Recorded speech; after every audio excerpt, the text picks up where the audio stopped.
Good morning, good afternoon, good evening, and welcome to the Oraculos True Divination podcast, where I bring you ancient wisdom for the modern mystic. I'm your host, Mychal A. Bryan, and joining me today, because I have separation anxiety, is my entire family from the Oraculos School of Astrology. In the top corner next to me, I'm not sure if it's right or left, but whatever, is Miss Shari Kelly, all the way in Mandeville, Jamaica. Hey, Shari. We have Miss Jessica Kulik coming from the exotic New York City. Hi, Jessica. We have Mr. Tyrone Antonio Weish coming from the exotic other side of Nassau. Hi, Antonio. And we have Ms. Shauna Dawkins from over there in the West. Hey, Shauna. And down below, joining us today is Danielle, who is going to be our blind reading recipient for today. I literally know nothing about Danielle. I don't know where she is, where she's from. We don't even have her birth chart information yet. But we are going to be giving Danielle a blind reading today, right here on the Oraculos True Divination podcast. And I'm super excited for it because this is our first time doing this. So you should be excited about it too. Last week we posted our blind live reading. Well, it wasn't necessarily live. I mean, it is live insofar as this moment right now is live, but anyway, you get the point. Last week we posted our blind reading, and this week we're going to be doing the exact same thing, but having the actual person receiving the reading here in the room with us so that she will be the one to corroborate whether or not this reading rings true. I am excited. I'm on the edge of my seat, and I'm super happy to have you here with my Oraculos School of Astrology family to be diving into this moment with us. Now, if this is your first time joining us here on the Oraculos True Divination podcast, this is a podcast where I typically bring you interviews from astrologers all around the world. But today, we're bringing you this moment brought to you by my illustrious student body, for which I'm deeply grateful. So if you are interested in being a part of the magic and the momentum that we're building here on the Oraculos True Divination podcast, give yourself a moment, go down below, hit the like button because this is going to be an amazing show, as well as hit the subscribe button. And there's a bell next to the subscribe button that you definitely want to hit so that you receive notifications of these shows when I bring them to you weekly. And now that we have such a great momentum building behind the Oraculos True Divination podcast, I am compelled and impelled to bring you these shows definitely weekly on schedule. So you definitely want to be a part of that momentum that we're building here. I think we started off the month with like 200 followers, and now we're at 600 followers. It's literally ridiculous and mind-blowing. And yeah, I'm super thrilled and super happy for all of it. So thank you guys so much for being here right now. And thank you for growing this podcast because it needs to grow because we're doing amazing things here. And I'm definitely interviewing amazing people and letting you guys know about this wonderful world of astrology that we all care about so deeply. So today I am going to shut the hell up. Well, not for too long, but I'm going to stave off my rant and push that in the corner for a moment and dive directly into this blind reading with Danielle. But before we go into the blind reading, I think it's important to let you know why I think that these blind readings are important to begin with. Now, I'm sure at this point, it's basically like I'm preaching to the choir because you all know my story at this moment. But when I came into astrology as a kid, I came in under the impression that you just did blind readings. Like, I never knew that there was another way to work with clients. And so I got this early childhood training of giving these blind readings for my entire life. For the entire 15 years of my practice, that is how I've operated. And it's only after interacting with the larger astrological community that I realized that that wasn't necessarily how other people were operating. You know, there are some people who interview their clients before the reading, and there are other people who literally have a counseling session with their clients before an astrological reading. And I've since come into contact with books that really informs the way how astrology continued to grow in the early 20th century, in which this pre-reading interview was really emphasized as being important to the actual work that you would do with your clients. And I'm not necessarily in agreement with that, because I was speaking with a friend of mine, Rick Levine, an amazing astrologer who I'm definitely going to be publishing that podcast that he and I did very soon. But I was speaking with Rick, and he said that when we give clients a reading, it's as if we take them into this magical moment where they experience this magical thing, and they're aware that while they're experiencing that magic, they're actually having a dream. But the process of giving them a reading is that when they wake up from that dream, they actually have something from that dream tangibly in their hands. So it's as if you were to pick a rose while dreaming and then wake up to find yourself in possession of that rose from your dream, that is what the astrological reading can be like. And I'm not going to say what it should be like, because for as many astrologers that are out there, I'm sure there are many different things that people say astrology should be, and I'm not a person of shoulds, but I'm a person of possibilities.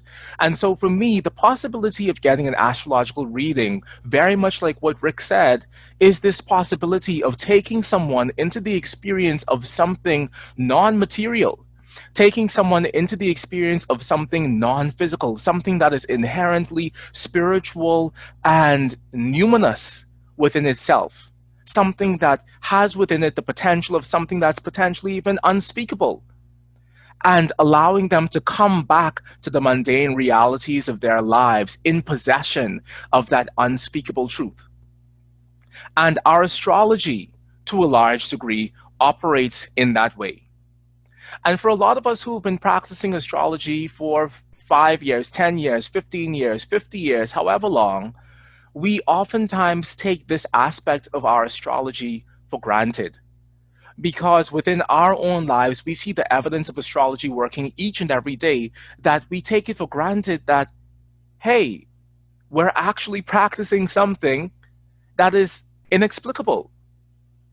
You know, we can read as many books as we like, we can pontificate as much as we like, we can theorize about why astrology works as much as we like, but at the end of the day, we are essentially practicing something that has an internal mechanism that still evades our understanding.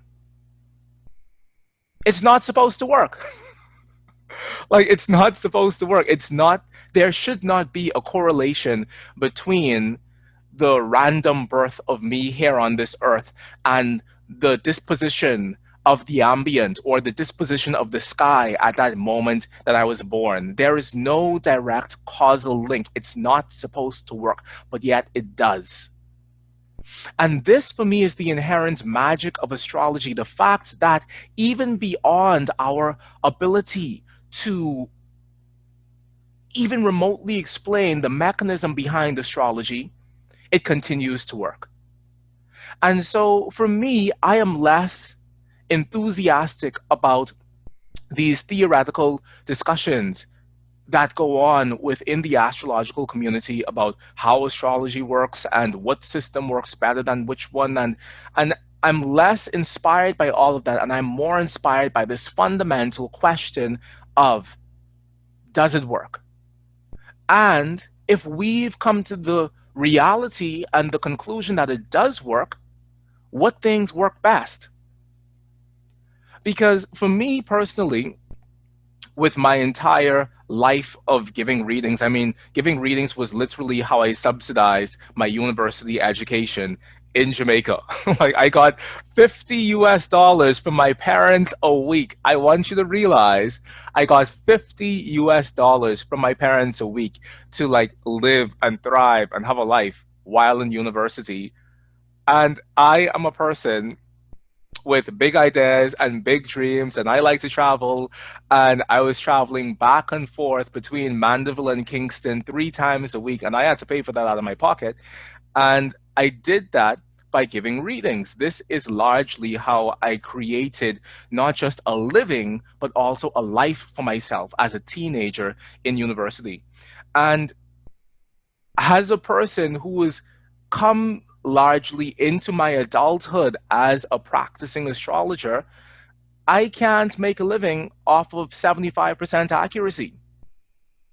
I can't make a living off of 70, 75% accuracy. Like that, I mean, I don't know. It just doesn't work that way. But I think that us as astrologers have to really push our practice to the nth degree, and we have to be aiming for excellence. And excellence knows no religion, no creed, no race, no sexuality, no preference, no anything. Because excellence is this overarching theme that informs all of those different pieces.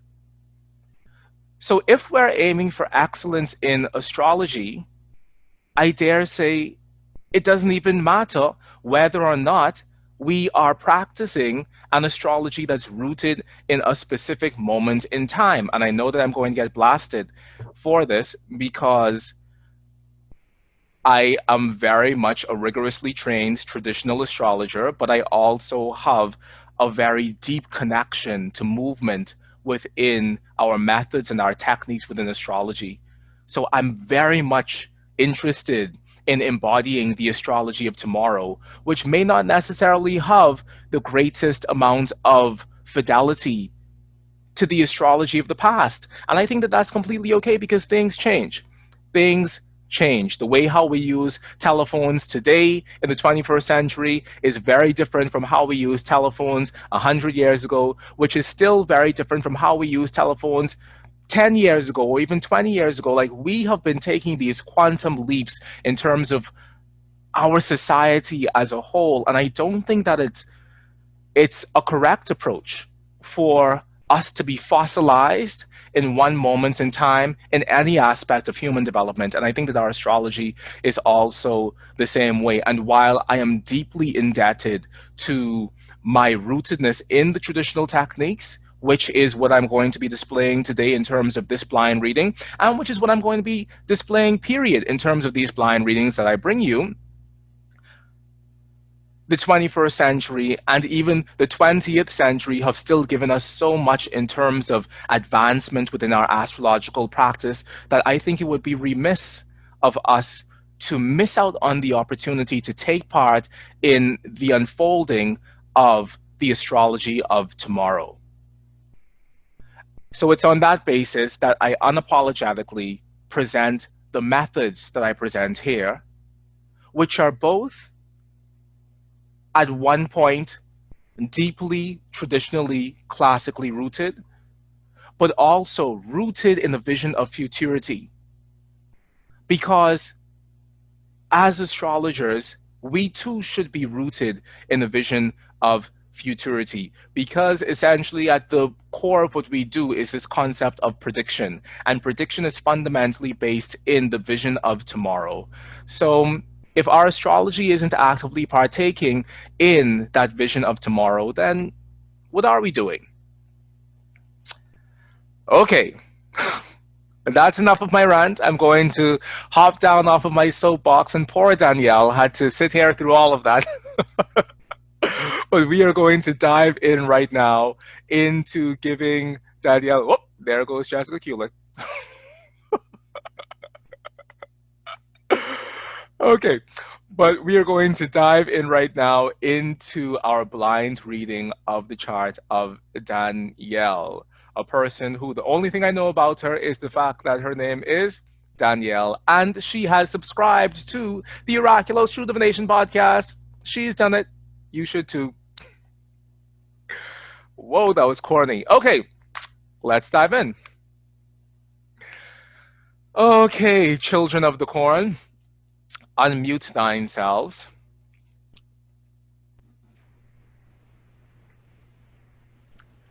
And Danielle, you can unmute yourself as well.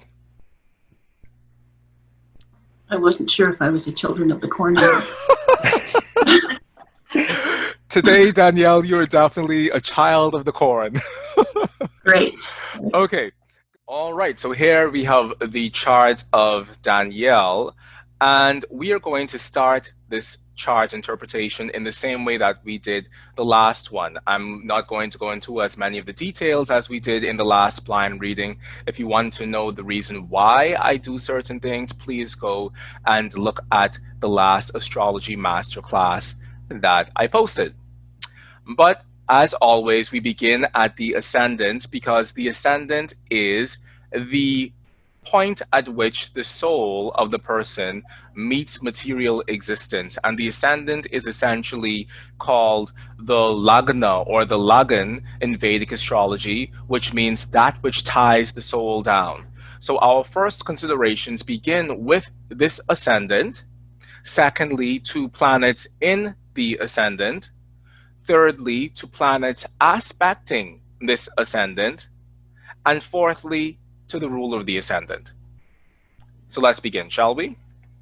All right, so the first thing that we start doing is by looking at the ascendant degree. Now, truthfully, what I want to get out of the way first always is or are the antition and the contra-antition points within the chart. And I like to get them out of the way first because they represent something that you may easily forget if you don't do them first. So starting with Shari Kelly, this ascendant at 25 degrees Gemini, 26 minutes, what would be the Antisha sign and degree? It would be 5 degrees Cancer. 5 degrees Cancer, most assuredly. And what would be the contra Antisha degree? Contra Antisha would be 5 degrees Capricorn. 5 degrees Capricorn, yes. So we go in the chart and we look and see, is there anything at 5 degrees Cancer? No. No. Is there anything at 5 degrees Capricorn? Nope.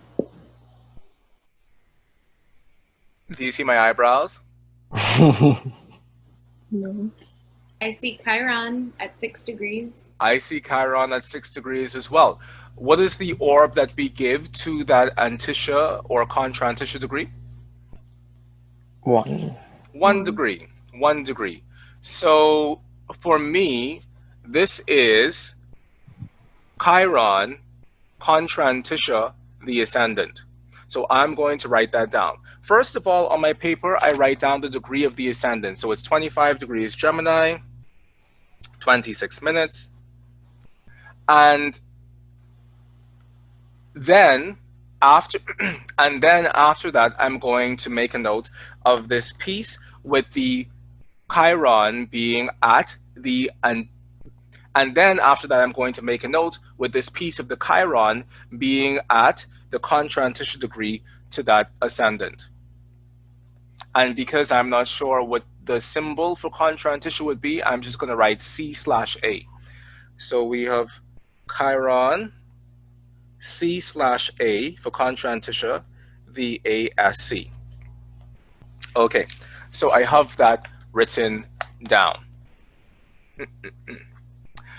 Now, a next thing that I'm going to do that I didn't necessarily do last week because I don't think it really fit within the traditional framework that I was trying to present last week is something that I learned, or rather something that I relearned recently from a colleague of mine by the name of Faith McInerney. And what Faith said is that she always takes into consideration the Decan as well as the Dwad. And while specifically she's speaking about the Decan and the Dwad of the sun, my personal inclination is to take the Decan and the Dwad of the ascendant. Now, this is another precarious point because when we refer to the Decan in terms of traditional Renaissance astrology, what we're referring to is the threefold division of every sign in the zodiac that is given to the rulership of the 7, traditional planets of Saturn, Jupiter, Mars, Sun, Venus, Mercury, and Moon. And the way in which 3 planets following that sequence will be rulers of each sign of the zodiac. So here with the sun at 1 degree Virgo, 58 minutes, this sun would essentially be in the Decan in terms of the classical version of essential dignities. This sun would be in the first Decan, which is ruled by the sun. The first 10 degrees of Virgo is ruled by the sun. Second 10 degrees of Virgo is ruled by Venus. Third 10 degrees of Virgo is ruled by Mercury. Is it not? Is anyone having their essential dignities table? You're correct. Okay, great.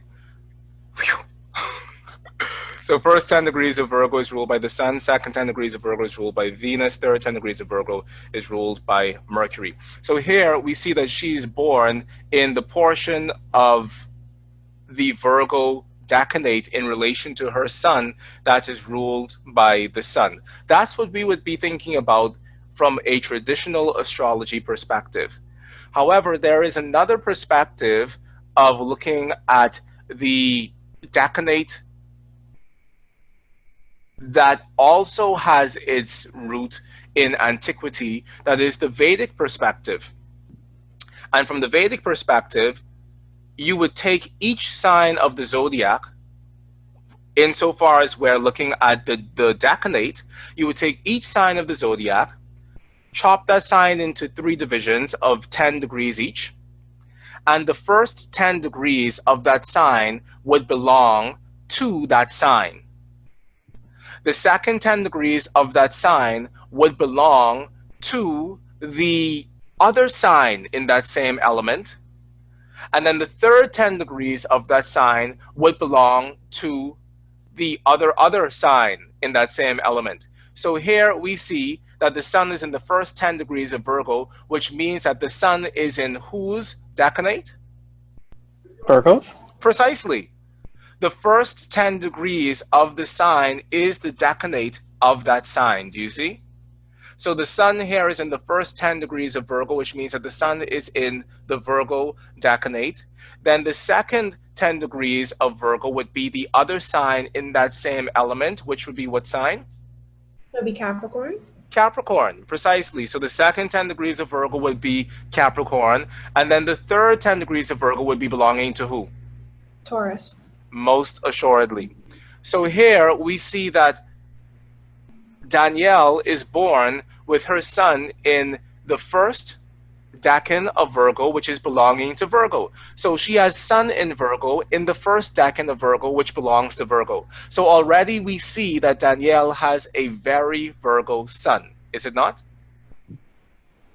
Now that's not the only thing that there is, because we also have the decan as a division of the signs of the zodiac, a 3-fold division of each sign, but there's also the dodecatomoria, which is a how much fold division of the sign?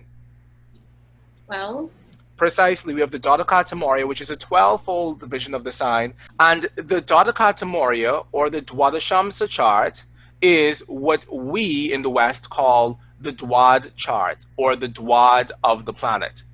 And we know that in order to cut 30 degrees into 12 equal segments, then each of those segments would have to be 2.5 degrees, or 2 degrees and 30 minutes.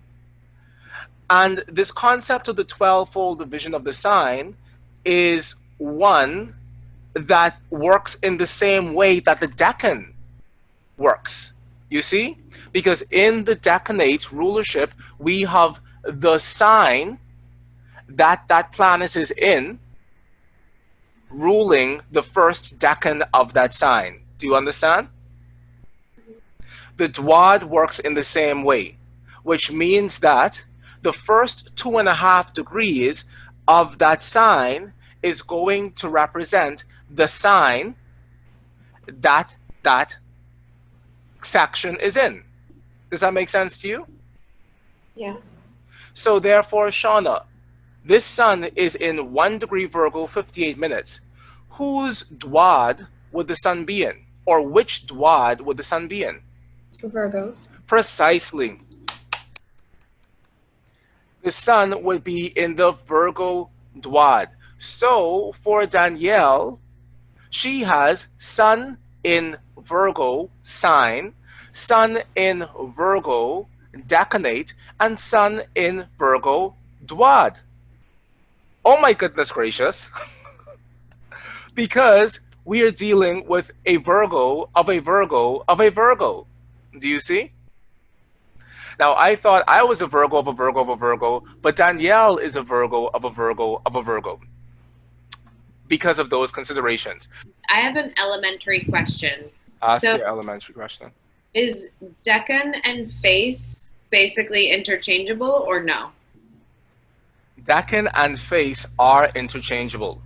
Okay. The problem is when we're speaking of Decan from an Indian perspective versus when we're speaking of Decan from a Western perspective. When we speak about the Decan from an Indian perspective, we're speaking about a threefold division of a sign into the three signs of that same triplicity. So for Taurus, the threefold division of Taurus in terms of its Decan from a Vedic perspective would be first 10 degrees of Taurus is belonging to Taurus, second 10 degrees of Taurus is belonging to Virgo, third 10 degrees of Taurus is belonging to Capricorn, you see? Versus when we speak about the three decans of Taurus from the perspective of Western astrology, the first 10 degrees of Taurus is belonging to Mercury, the second 10 degrees of Taurus is belonging to the Moon, and the third 10 degrees of Taurus is belonging to Saturn. Because those would be the Because three, that's their planetary ruler. those would be the three planetary decanates for Taurus from a Western perspective. Does that make sense? Yeah, so it's the basically Indian is the sign and Western is the planet. But it's the same principle that's underlying. It's the same principle that's underlying and slash or but. Okay. Thank you for that clarity. You're very welcome, my darling. Now, the and slash or but piece is when it comes to us talking about this Dodaka Moria consideration, this 12th part consideration, because the separation of the signs of the zodiac into their respective dwads is something that we see happening in medieval Western astrology. This concept of the Dodaka Moria, the dwad of the Ascendant, the 12th part of the Ascendant, is something that comes up within our Western astrology as well. And we have demonstrated this on one of our podcasts in which we were searching for the heart of what it is the querent really wanted to know in the question that she was asking.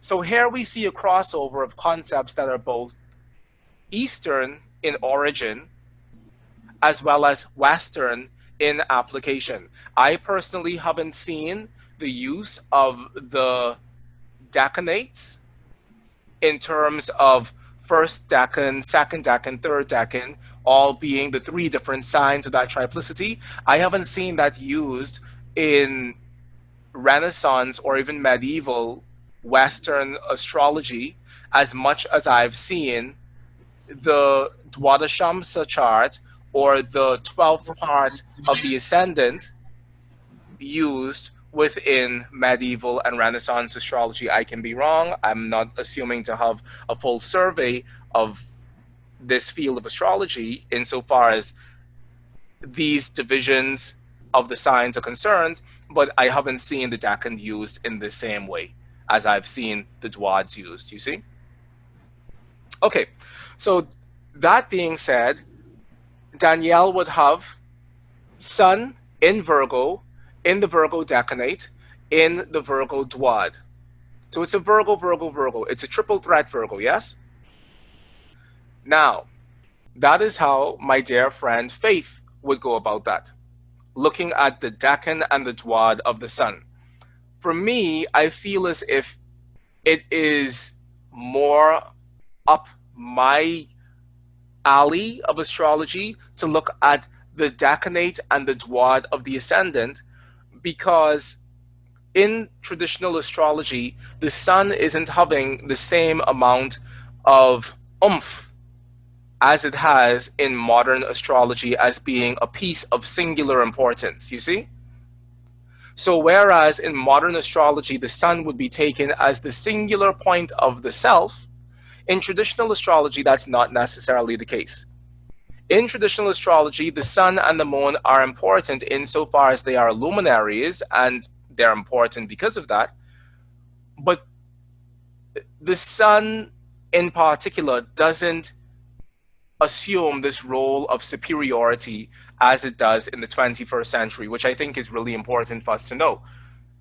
So the sun in traditional astrology is more the ruler of a house than it is the standalone significator for anything in general. Do you understand? So in Danielle's chart, the sun is Lord 4, or the ruler of the 4th house. It isn't the be-all and the end-all of Danielle's life. Does that make sense?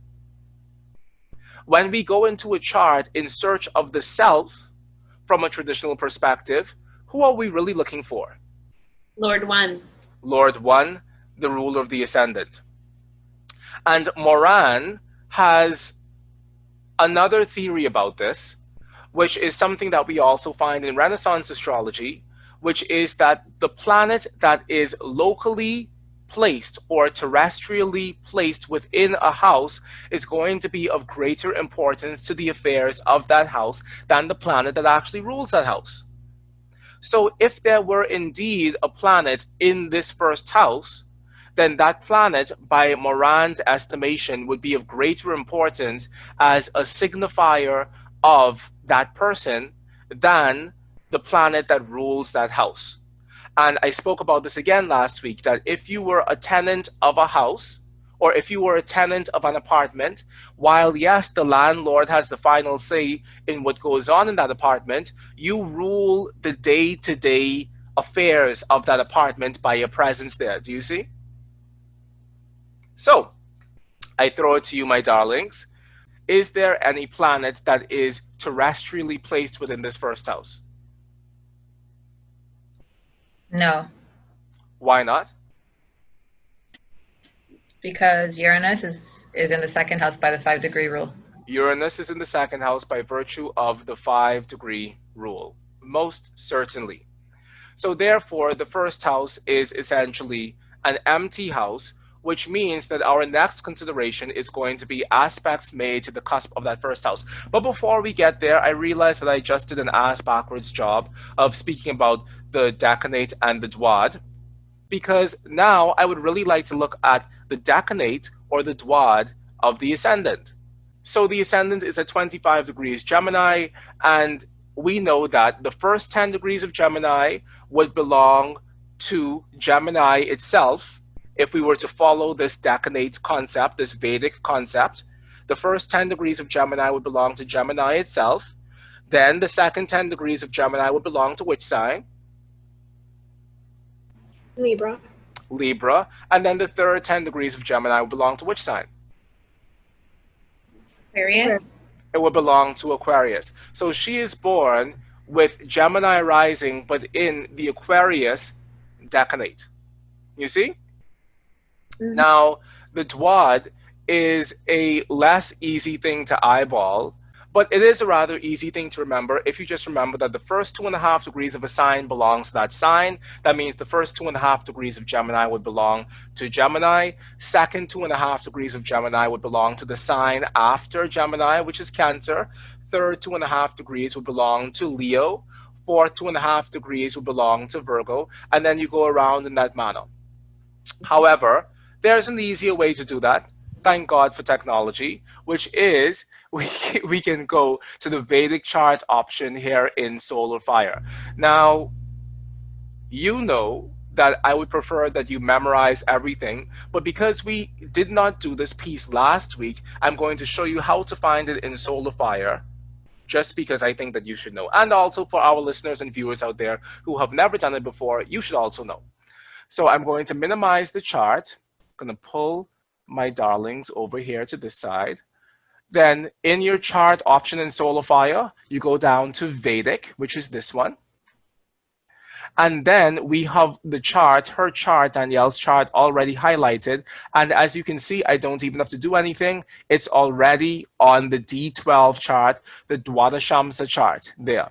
So I press OK, and then this box shows up, and I'm going to press no because whatever it says is just no.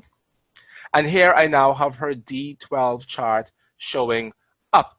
And in her D12 chart, her ascendant, her Gemini ascendant, is actually in the Dwad of Aries. Now, isn't this interesting? And I'm going to tell you why it's interesting, because when Danielle made her comment at the beginning of the class, I said, don't say anything to me because now I already think you're an Aries. You see? Now, in Danielle's chart, there's no evidence of this. In Danielle's chart, there's no evidence of Aries being of particular importance anywhere. Is it not? And as a matter of fact, Aries in her chart is intercepted. However, in the D12 chart, we see that this Virgo of a Virgo of a Virgo, and as you can see here, the sun is in Virgo. In the D12 chart, we can see that this Virgo of a Virgo of a Virgo actually has Aries rising. Isn't that interesting? It's spectacular. Okay, so that being what it is, I'm going to write that down on my big piece of paper. So I have 25 degrees Gemini, 26 minutes. And then I have my Chiron, as you know, CA contra Antisha, my ascendant. So I'm already wondering about relationships, Chiron in the 7th. And then I also am going to put that ascendant equals the Aquarius, Decan, and the Aries, D12. I'll put D12 there, meaning the Aries Dwad, okay? And if you also want to note it down, just because it's nice to note things, we're also going to note the fact that she has Sun in the Virgo, Sun in the Virgo, D3. We could call that the D3 because this is the 3rd divisional chart when we put the Sun in its Decan. So we have the Sun in the Virgo D3 and the Virgo D12, okay? Do we follow? Jesus Christ, who is that with the motorcycle? Okay, do we follow? We follow.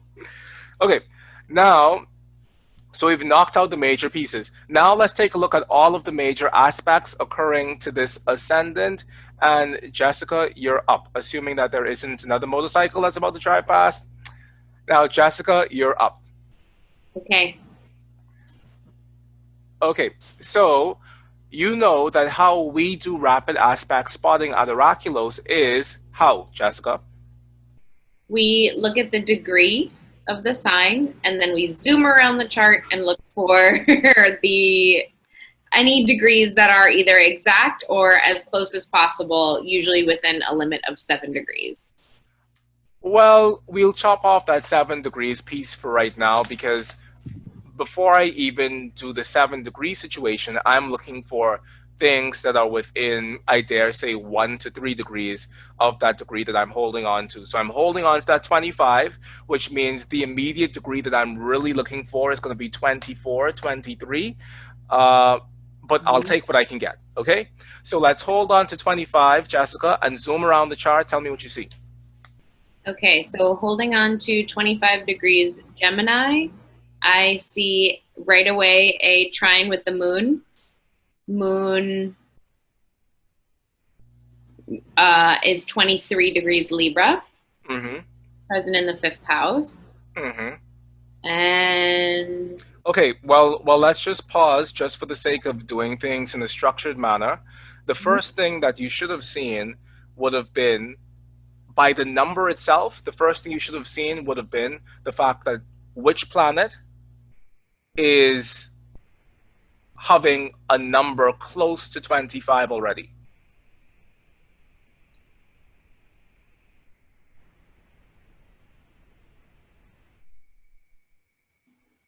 That's not the closest. That was the planet I saw that was the closest to 25 is 23. Right, you're absolutely right. But if I start from here, so when I zoom around the chart, I don't just zoom yak yak yak yak yak yak yak. When I zoom around the chart, I zoom zoom. Right, counterclockwise. Zoom. Yeah, which means that the first thing I would have noted would be the fact that this person has Pluto node sextiling the ascendant, you see? Oh, okay. I think I dismissed that because once you said that it would be more appropriate to have 1 or 2 degrees, then I was like, okay, well, ignore. Got it. So probably that's my fault. It is my fault. But when we zoom around the chart, you hold on to the degree and you go around in this manner, you see? Mm-hmm. So I will note this already just by virtue of its proximity, and then I will weigh it in terms of, okay, what's closer, this Pluto or this moon, you see? And so that's how I do it into my mind. But just so that we have a system to work with, we start at our ascendant and we zoom. And the first thing we see is Pluto node, Dexter sextile the ascendant, yes? Yes. Okay, so let's write that down, children of the corn. So this person has, so I'll write that as Pluto / node, which is how we would write it in Uranian astrology in any event. So I write it as Pluto / node, Dexter sextile the ascendant. Just so that I know it. Now, tell me, which house is this Pluto node Dexter sextiling the ascendant from? The 4th house. From the 4th house. And why do we say the 4th house, Jessica Kulik? Because of the 5-degree rule. Because of the 5-degree rule. I admire your conviction about that. Yes, so Pluto node is in a Dexter sextile to the ascendant from the 4th house by virtue of the 5-degree rule. So this person has Pluto node in the 4th house. And I mean, just point blank period, this person has Pluto node in the 4th house, you know? So that is going to be a part of my considerations. And even if it weren't, this person has Pluto node conjunct the IC. You see? Mm-hmm. So I'll put Pluto node, Dexter sextile the ascendant, and conjunct the IC, which is really, in my mind, like a lot already. I mean, I could write a whole epistle about that, but I won't be that person. Now let's continue. Next aspects close to the ascendant would be what? Okay, so I mentioned trine with moon. Yes. Libra in the 5th house. Yes. So she is having moon. And is this the forward trine of the moon or the backwards trine of the moon? As my students, please try to answer that question correctly, because I'll die if you don't. Dexter? It is, precisely. It is the Dexter trine of the moon, which is the forward trine or the backwards trine. That still doesn't change the fact that that was the question I asked. Is it the forward trine or the backward trine? Forward trine. It's not the forward trine. Oh, I think I mixed that up, but I know how to work it out. Yes, you obviously do know how to work it out because you got the answer right the first time. But look. So it's forward? The forward, that's what you just said, my dear. The forward trine would be from the moon to Aquarius. Because that is forward in terms of zodiacal motion. Do you understand? Oh, yeah.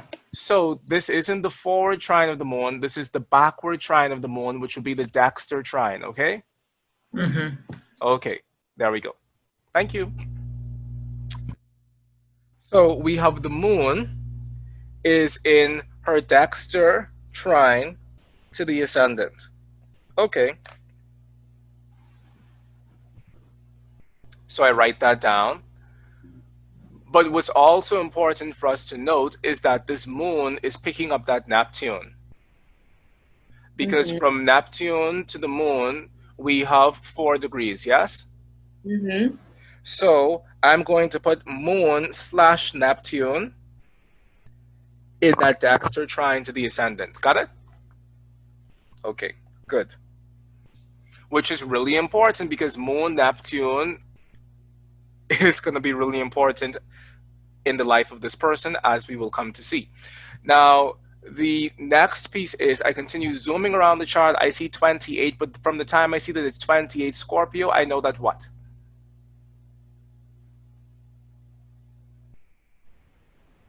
It's a quincunx aspect. It's a quincunx aspect, and not even, because it's not close enough for that to actually be the truth. So because we know that for the quincunx, we give it how many degrees of orb? 1 degree. 1 degree of orb. If I was feeling generous, I would stretch it to 2 degrees of orb, but you know, I'm not feeling so generous. It's a strong Mars. Maybe it does come into the equation. We'll see as we go on. But right now it's not my major consideration, because for a quincunx, I want to see degree to degree, like we did see in that chart last week. Now I continue to go on. I know that Chiron is already contrantisha, the contrantisha of that ascendant, so I'm going to skip past that. And I see that the node here, this person has their node conjunct the MC-IC axis. Okay, cool. And it's also in a trine relationship to that ascendant, which is cute, but it's not a major consideration. And then the last 2 things are the parts of fortune, which is a no, and then the Jupiter, which is a no. So we have a lot already. We have ascendant Chiron. We have all of the Decan and the Dwad information of the ascendant. We have the Pluto node sextile the ascendant and conjunct the IC, and then we have the moon Neptune trine the ascendant. That's a lot. Now, just for the sake of completion, let us do this for the moon, and let's do this for Mercury as well, after which we'll go into the interpretation of this chart. And actually, I'll take it away from here just because we'll get through it quicker. So if we go to Mercury in this chart, she has Mercury at 15 degrees Leo, 18 minutes. I'm going to write that down.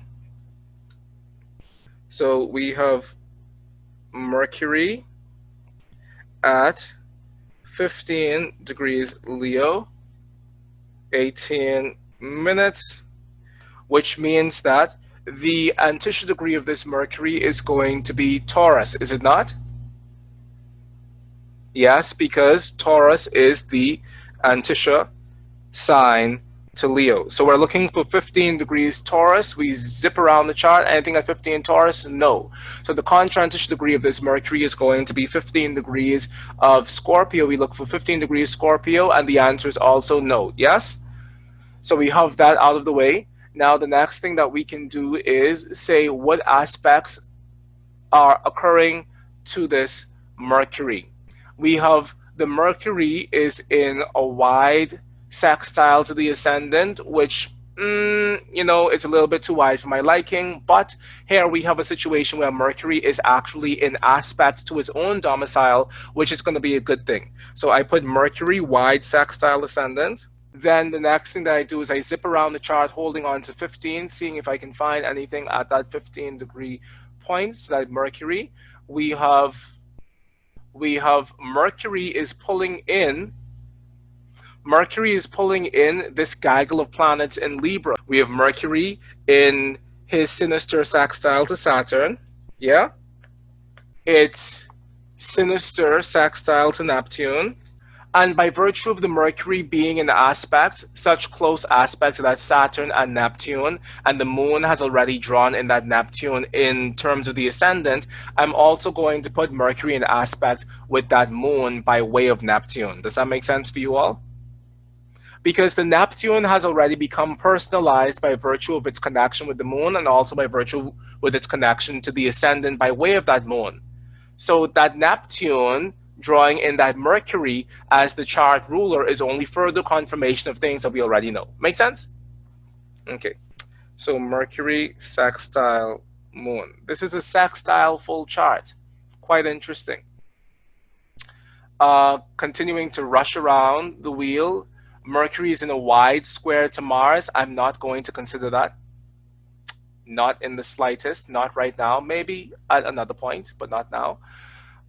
Mercury is having no aspect with this Capricorn, Chiron. Mercury is too far from the node for it to be of consideration to me.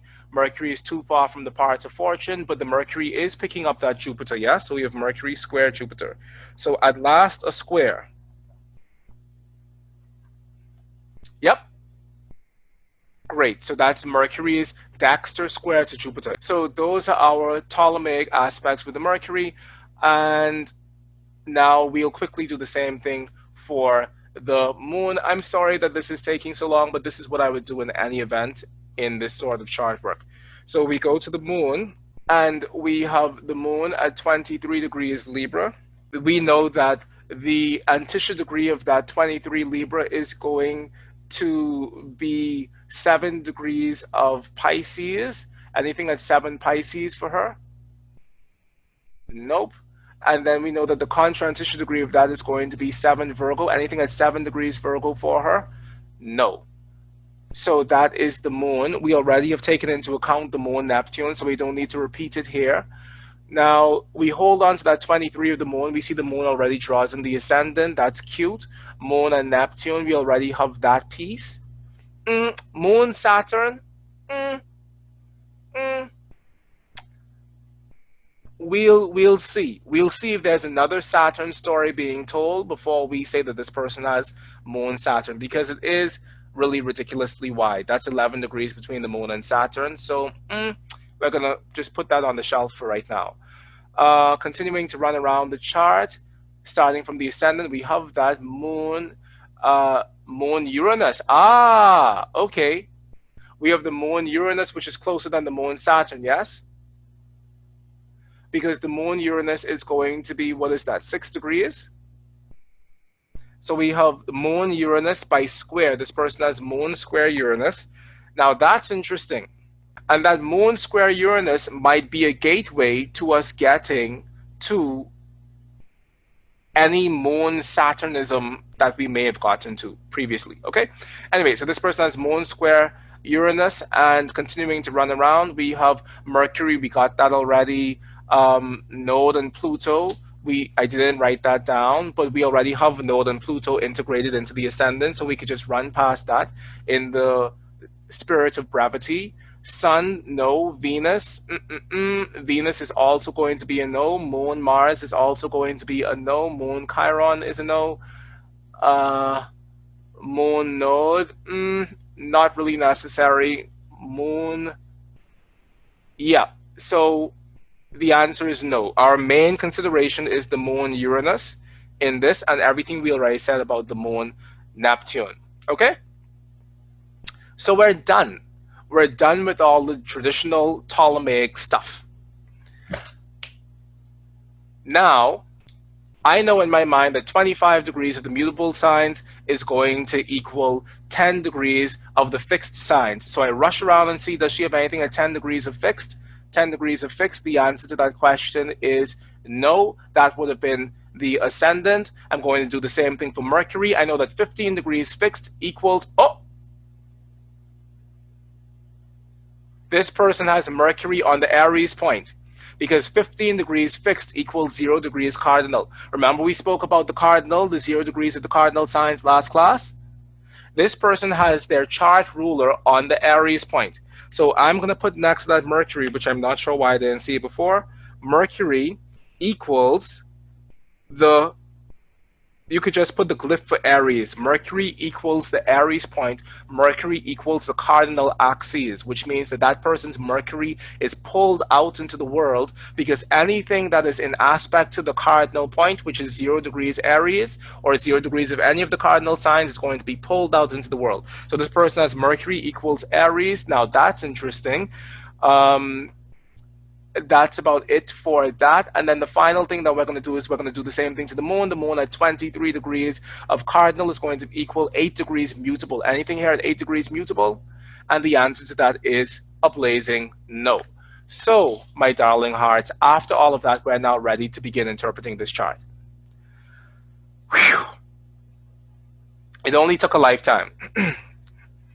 So, the very first thing that we do, if we're going to use the ascendant as a gateway into the nature of this person, is that we note the fact that this is Gemini, which is of which triplicity?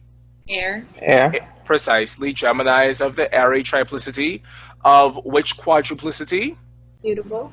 Mutable. Thank you, Shauna. Great. And we know that the temperament of these air signs is sanguine because they're hot as well as moist, yes? And we know that Gemini is a Mercury ruled sign. So we have some key pieces about this ascendant, even without going into Geminis are versatile. You know, we have information to interpret. So, the first thing from the perspective of it being an air sign, we know that all of the air signs as well as Virgo are considered to be humane signs, is it not? The 4 humane signs are Gemini, Libra, Aquarius, and Virgo. It's like it just got thrown in there. And a part of this is because these are the signs that are essentially human. You know, Gemini are the 2 twins, Virgo is the virgin in the field, Libra is a scale, but essentially the scale assumes that there's a human holding the scale. And then we have Aquarius, which is the water bearer, yes? So we have Gemini being a humane sign, which is another interpretive piece. But the first thing is the fact that Gemini is an air sign. Now, these air signs are considered to be humane because air is associated with the intellect.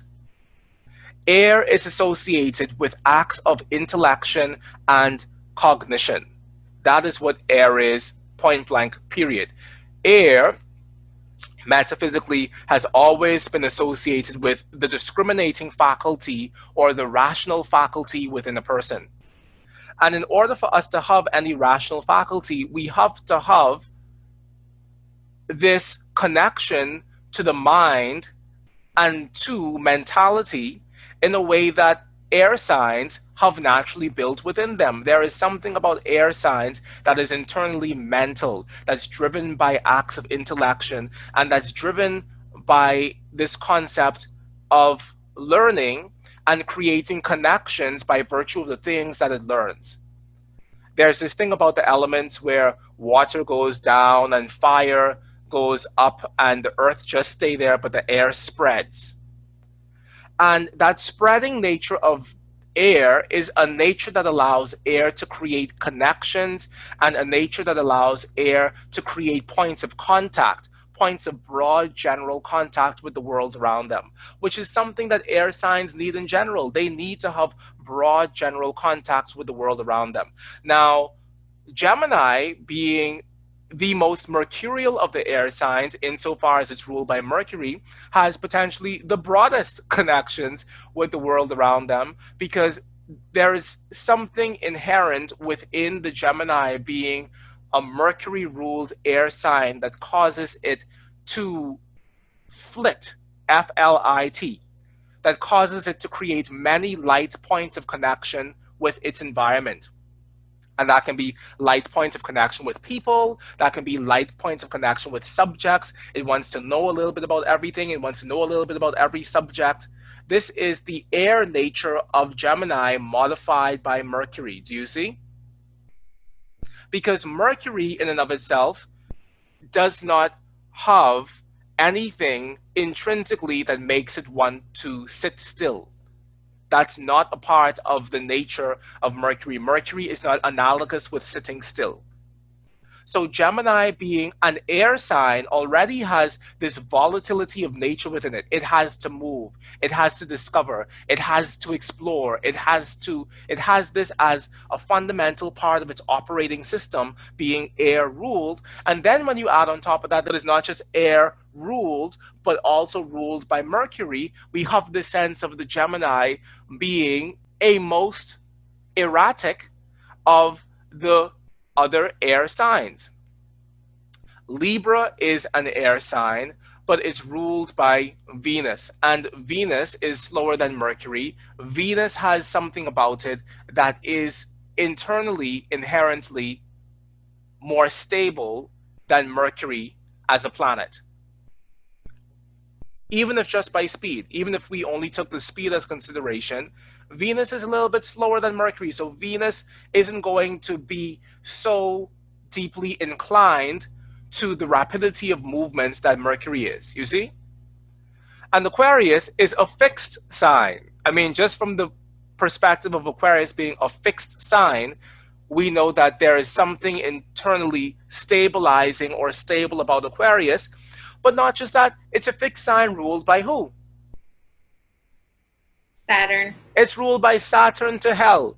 So by virtue of it being ruled by Saturn, it's even more fixed and it's even more stabilized. And we know that Aquarius is a fixed sign because it's the middle of winter. Therefore, it's frozen. It's frozen. It's a fixed air sign. It has frozen thoughts. It has a frozen perspective and a way of being, insofar as all of the fixed signs are, in a sense, stubborn in one way or another, you see? So coming back to this Gemini, the Gemini doesn't partake in any of those natures, and it's only by virtue of modifying influences on that Gemini that causes it to have some stability.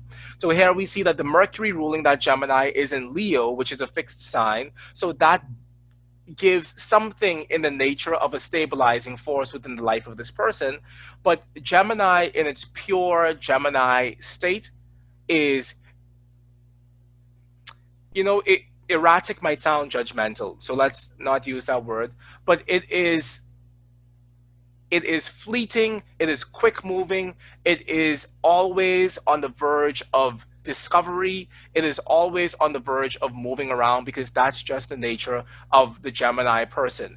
And if they're not moving around in the world around them, they're moving around in their mind, because the mind of the Gemini person is something to be marveled at insofar as it doesn't stay still. The mind of the Gemini person is often going to be moving far quicker than the body of the Gemini person. So their mind is going at a bajillion miles an hour, because that is just the nature of Gemini as a pure concept. In astrology, we don't have many of these pure concepts because everything gets qualified by everything else around it. So for example, this Gemini ascendant is being qualified by the fact that it is in the Decan of Aquarius. Now, here's where I'm going to bring that in. It's in the Decan of Aquarius and the Dwad of Aries. So the Decan of Aquarius takes us in the direction of saying, oh wow, this person is really going to be governed by their mind. They're really going to be governed by a spirit of creating thoughts that may not necessarily be the same as what everybody else around them is thinking, because the nature of Aquarius is, yes, it is Saturnian, but it's a higher nature of Saturn. It is the Saturn of the future. It's the Saturn of tomorrow. So we see that there may be something intrinsically innovative within this person that is geared towards futurity, that is geared towards tomorrow, and that's using their mind in a way that allows them to, quote unquote, think futuristically, is something we can say about the Saturnian person. They want to think about the society and the future of tomorrow. Now, yes, my darling? When it comes to Decan, what is that essentially symbolic of? In this chart, we're talking about her mind, but can we equate that Decan is usually reflective of the mind, or how do we create associations with Decan? How Decan has been used in the 20th and the 21st century, and thank you very much for asking that, how the concept of the Decan has been used in the 20th and the 21st century has been as an underlying qualifier on the personality of the person in question. So if Gemini were the overarching personality piece, then the Decan would be a subset of that personality, and then the Dwad would be a further refinement of that personality. And I'm sorry if at the moment it sounds like personality, personality, personality, but as we use these things in practice and as we begin to interpret them, it yields valuable information. You see? So we're done with the Decan. Now let's take a look at what the Dwad is. Now we know that the Dwad is in Aries, yes? Yes. Great. So with the Dwad in Aries, there is once again this, when I say volatile, I'm not meaning like volatile as in a dangerous sort of person or volatile in that sort of way. I'm referring to volatile as movable, as changeable. And so Aries, as we know, is a hot and dry, choleric, movable, which is also meaning cardinal sign that initiates the entire zodiac. It is first. It is in the lead. So here we see that first piece coming up. Now, possibly Danielle gave us far too much information about her already when she said she likes to be first. But here we see that first piece that is coming out by virtue of the Dwad, when in fact there isn't another direct indicator within this chart to identify that or to say that. Now, granted, she has Mercury in Leo, which is also geared towards this concept of firstness, but I think it's more specifically shown through the 12th part of the Ascendant, which would be the Dwad in Aries. Do you see? So there's something within this person that is also wanting to be a trailblazer, that's also wanting to do things that are new and that are exciting and that are different. We get the new and the exciting from the Aries piece. We get the different piece from the Aquarius piece. And we get this constant tumbling of new different ideas from the Gemini piece.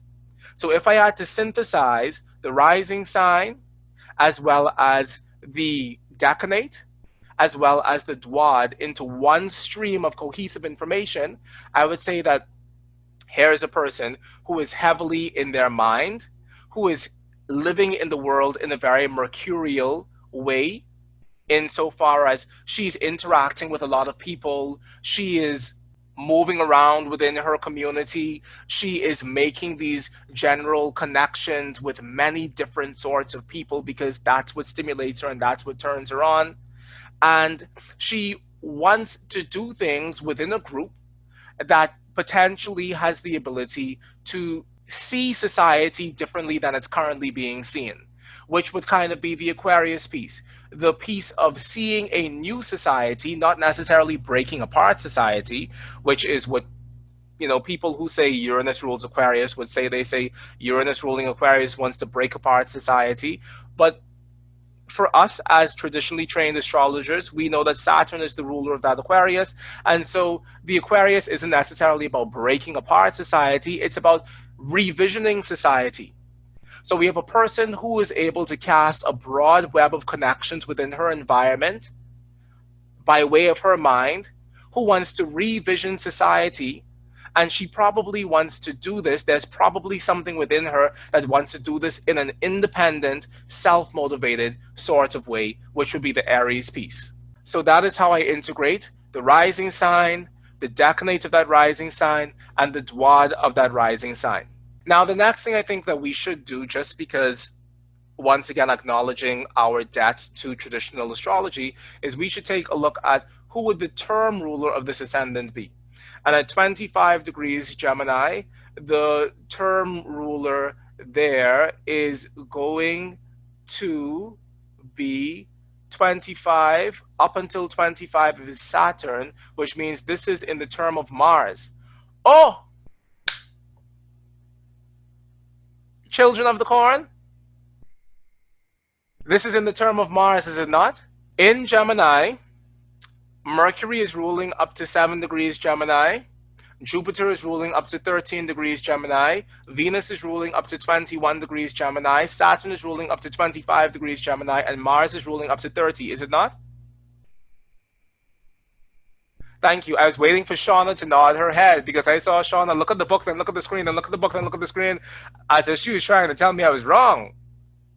Don't do it, sweetie. So we have Mars. Okay. Now, if a chart is going to say something, it's going to say it in multiple ways. We have the Dwad of this ascendant being in Aries, which is a Mars ruled sign, is it not?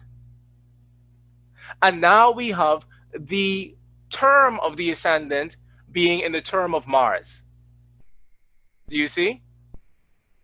So that puts a Martian overlay on this person that would otherwise possibly not be visible in other places. So we have a Martian overlay on this person, which is very interesting. The point is that this person, for all of this airy lightness that we get from the Gemini, is also having a very real Martian undercurrent. And the very real Martian undercurrent is an undercurrent of, I want to strike out on my own. I want to be my own person. I want to be my own individual. I want to be independent. I want to be a trailblazer.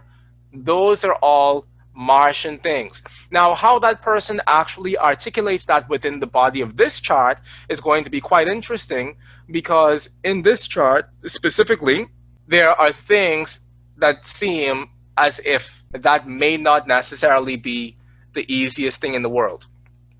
But we're going to get there. So we've spoken about the ascendant.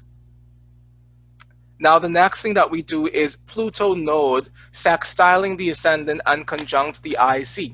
So the Pluto node, first of all, that very tight relationship between Pluto node is noteworthy. And it's made even more noteworthy because it's drawn in to a personal chart factor with this person, which is the IC, you see? So Pluto node, if we were to do a textbook definition of this, could be powerful connections. Pluto being powerful, node being connections. Pluto node could be powerful connections. And Pluto node conjunct the IC could be powerful connections within my home, or powerful people within my home, or there's something associating the Plutonian concept of power and the need for power and the need for control within the household of this person.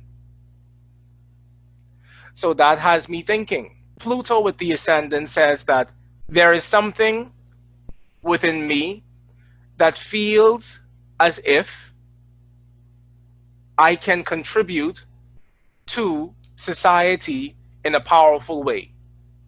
Because that's kind of what the Pluto is all by itself. This desire to contribute in a powerful way, this desire to have control, this desire to have dominion, this desire to have a sense of domination.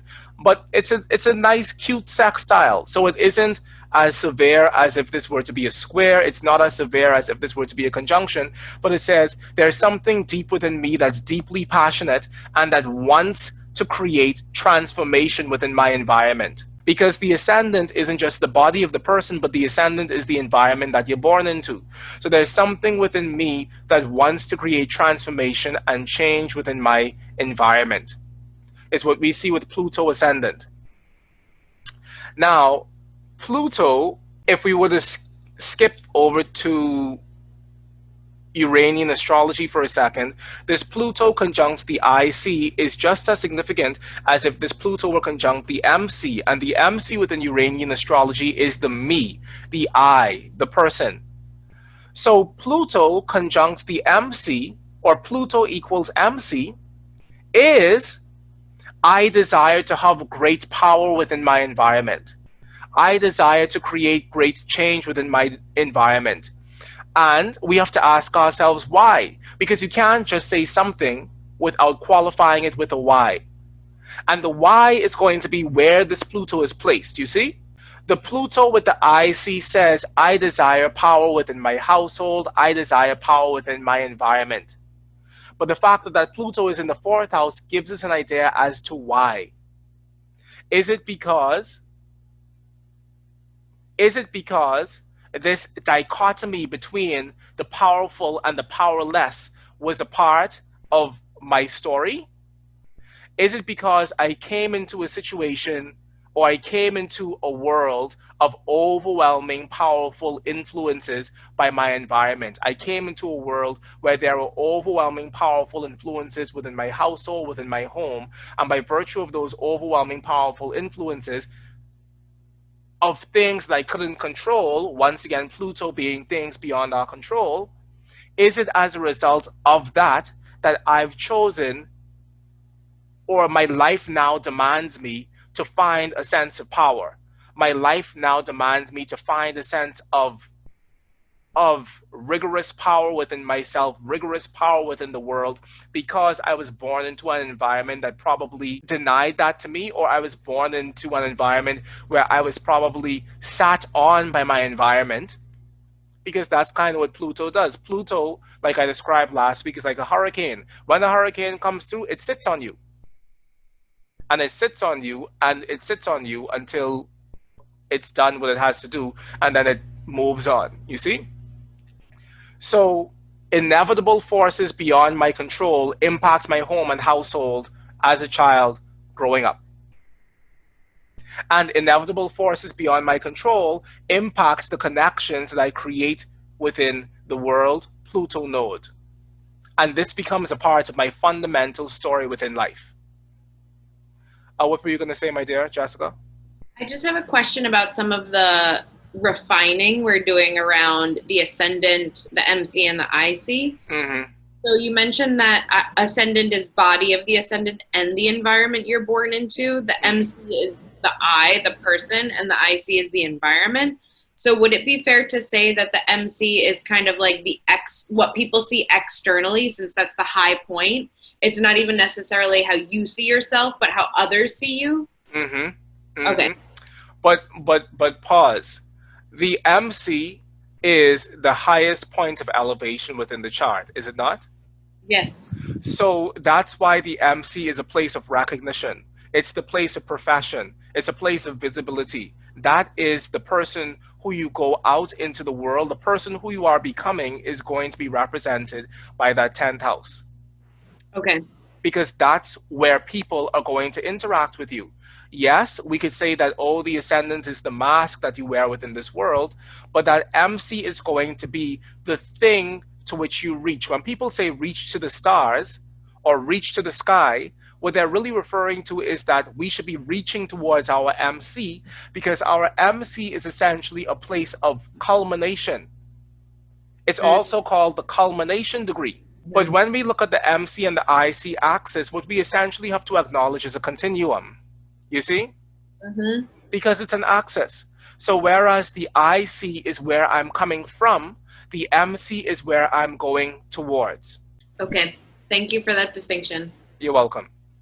So IC is saying, I'm coming from a place of powerful change within my environment, and possibly because of the powerful change I've experienced within my environment, I now, as an adult person, want to become a powerful force of change within my environment. It's like, if I couldn't do it when I was younger, I now grow into a place of wanting to take control, because I've been subject within my life to forces and situations beyond my control. In the same way that Pluto aligns us with forces and situations beyond our control. And sometimes they're very painful forces and situations beyond our control, because Pluto is essentially the god of the underworld. So here we have the god of the underworld conjunct the IC, meaning my childhood home, meaning the place where I rest my head at night, the house that I come from. And it's giving us a story about pain and power within my home dynamics that influences the connections that I make within life. I mean, we could really sit on that Pluto for a little bit more, because Pluto is power, but another part of Pluto is power through wealth. You know, maybe my monetary situation wasn't the best. And by virtue of that, now I want to attain power through wealth as I grow older. Or now I want to attain the sort of power that comes through financial stability now that I grow older. That's also a part of this Pluto concept. Now, the next thing that we move on to is, well, before we even move on to that next thing, let's just stick a pin, and notice that we've spoken about power through money, power through wealth. Now, since we've already brought in wealth as a concept, we see what planet is literally conjunct to the cusp of the second house. Uranus. Uranus. So, similar to the chart that we did last week, we see that this person has outer planet influences impacting their second house affairs. Now, Uranus in the second house is interesting because it can go in either one of two ways, and it depends on the rest of the chart just which way it goes, because Uranus on the second house cusp can be either money comes into my life surprisingly, or money leaves my life surprisingly. And I'm not going to say or, I'm actually going to say and. Money comes into my life surprisingly, and money leaves my life surprisingly. And the reason why I want to say and is because who is ruling that second house? The moon. The moon. And in this chart, we see moon conjunct Neptune squaring Uranus, is it not? So the moon is in a sign that's essentially having an antagonistic relationship to the house that the moon rules. And not only that, but the moon is in a square relationship with the Uranus there as well. And so if we take the moon as being the specific significator of the money for this person within this chart, we see what in terms of the moon, in terms of dignity. The moon is at 23 degrees Libra. The moon isn't having any domicile, detriment, exaltation, or fall at 23 degrees Libra. At 23 degrees Libra, moon has no triplicity rulership, because moon is only having triplicity rulership over the earth signs in the nighttime and the water signs as participating triplicity ruler. The moon has no term in Libra because the luminaries have no term in any of the signs. So the only thing that we're left at for Libra is the decan of the moon in Libra. And we know that the first decan of Libra is ruled by the moon. Second decan of Libra is ruled by Saturn, and third decan of Libra is ruled by Jupiter. Therefore, we have a peregrine moon ruling this person's second house affairs, conjunct Neptune in the fifth house of pleasure and children. What we can say here is, remember Moran's system. In this system, we have a sense of the house that the planet rules being the cause, and the place where the planet is being the effect.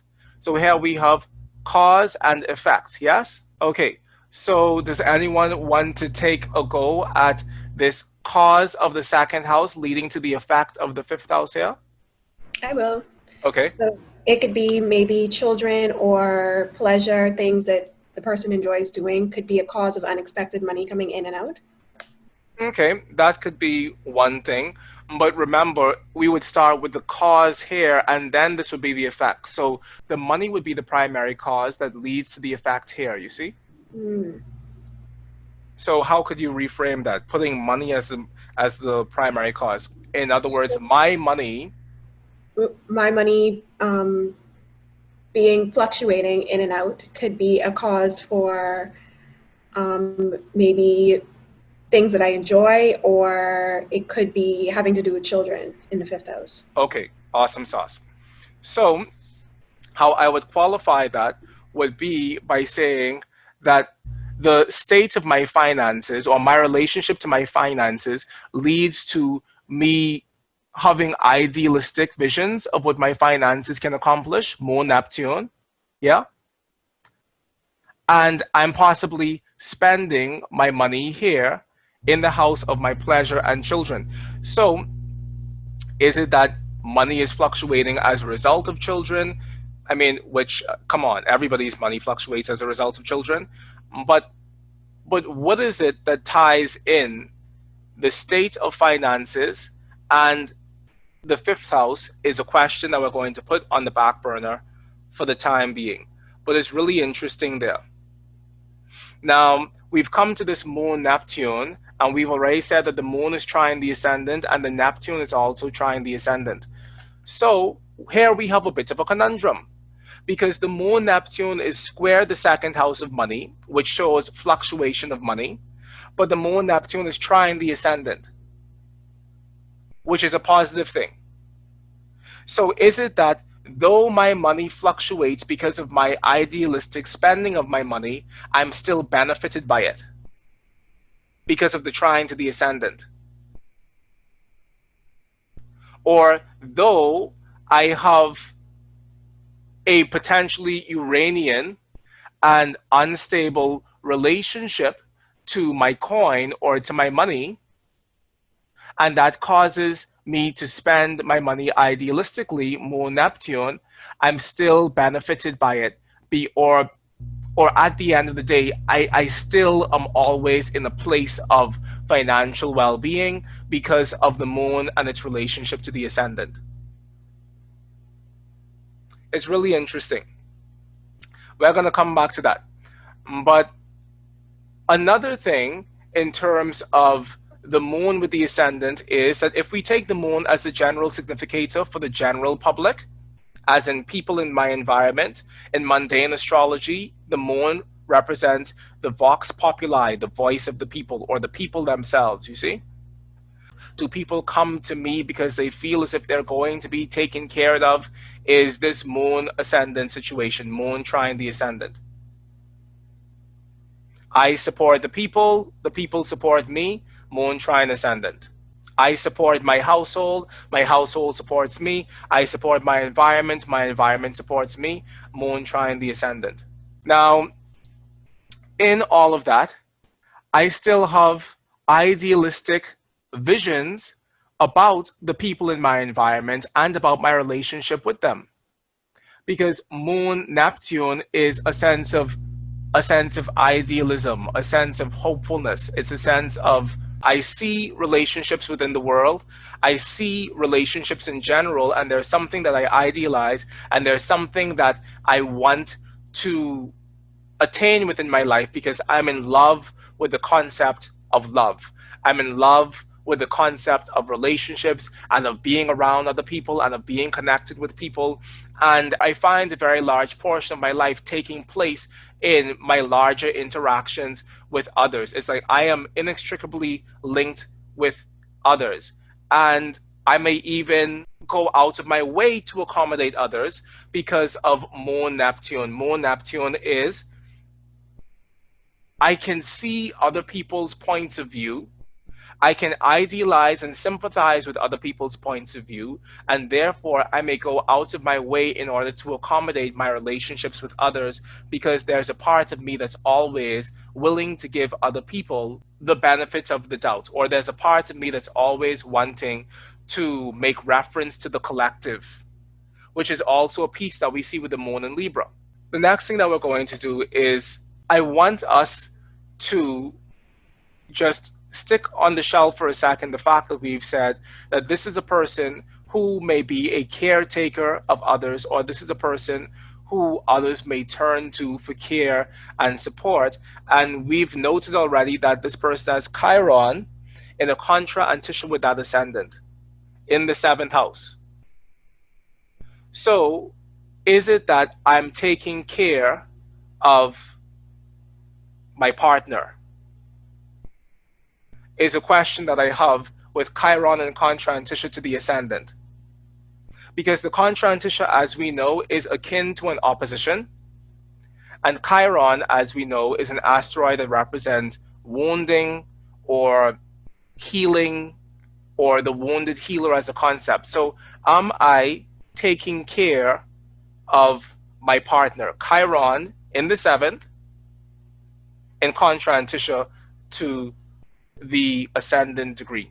Now, another thing that leads me to ask this question, am I taking care of my partner, is the fact that the partner in this chart is in which house? 12th house? In the 12th house.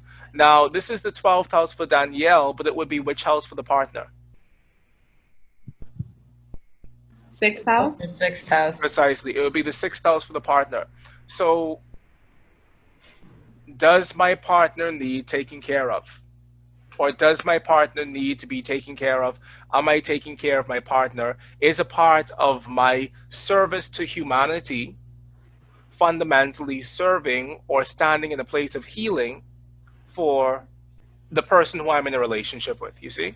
Since we've brought in the partner, I'm going to take a look at what aspect is there between the partner and Danielle.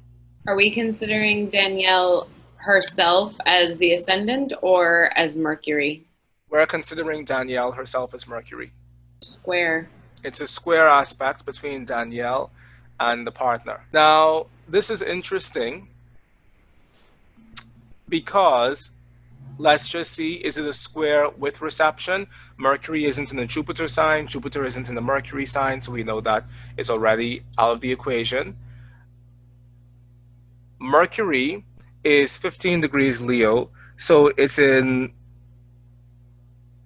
not in its domicile, not in its detriment, not in its exaltation, not in its fall. It's not in any of its triplicities. It is Jupiter is having participating triplicity rulership over this Mercury. And there's another piece. At 15 degrees Leo, in terms of the term, Mercury is not in the term of Jupiter. It's in the term of Venus. And at 15 degrees Leo, Mercury is in the face of Jupiter, if I'm not mistaken. Is that correct? Shauna says, yes, it's correct. So Mercury is in the face of Jupiter and is in the participating triplicity sign of Jupiter. So we have two minor dignities of Jupiter, one by face, and then the participating triplicity. We could call it a 3 points because that's what we would give triplicity rulership. So let's call it 3 points. Now, Jupiter, on the other hand, is at 20 degrees of Taurus, 35 minutes. Nothing for domicile, detriment, exaltation, or fall for Mercury. Mercury doesn't have any triplicity rulership there. At 20 degrees Taurus, Mercury is not the term ruler because at 20 degrees Taurus, we have, hold on, Mercury rules up until 15 degrees of Taurus. So we're in the term of Jupiter, yes? 20 degrees Taurus is the term of Jupiter. So Mercury isn't, so Jupiter isn't in the term of Mercury.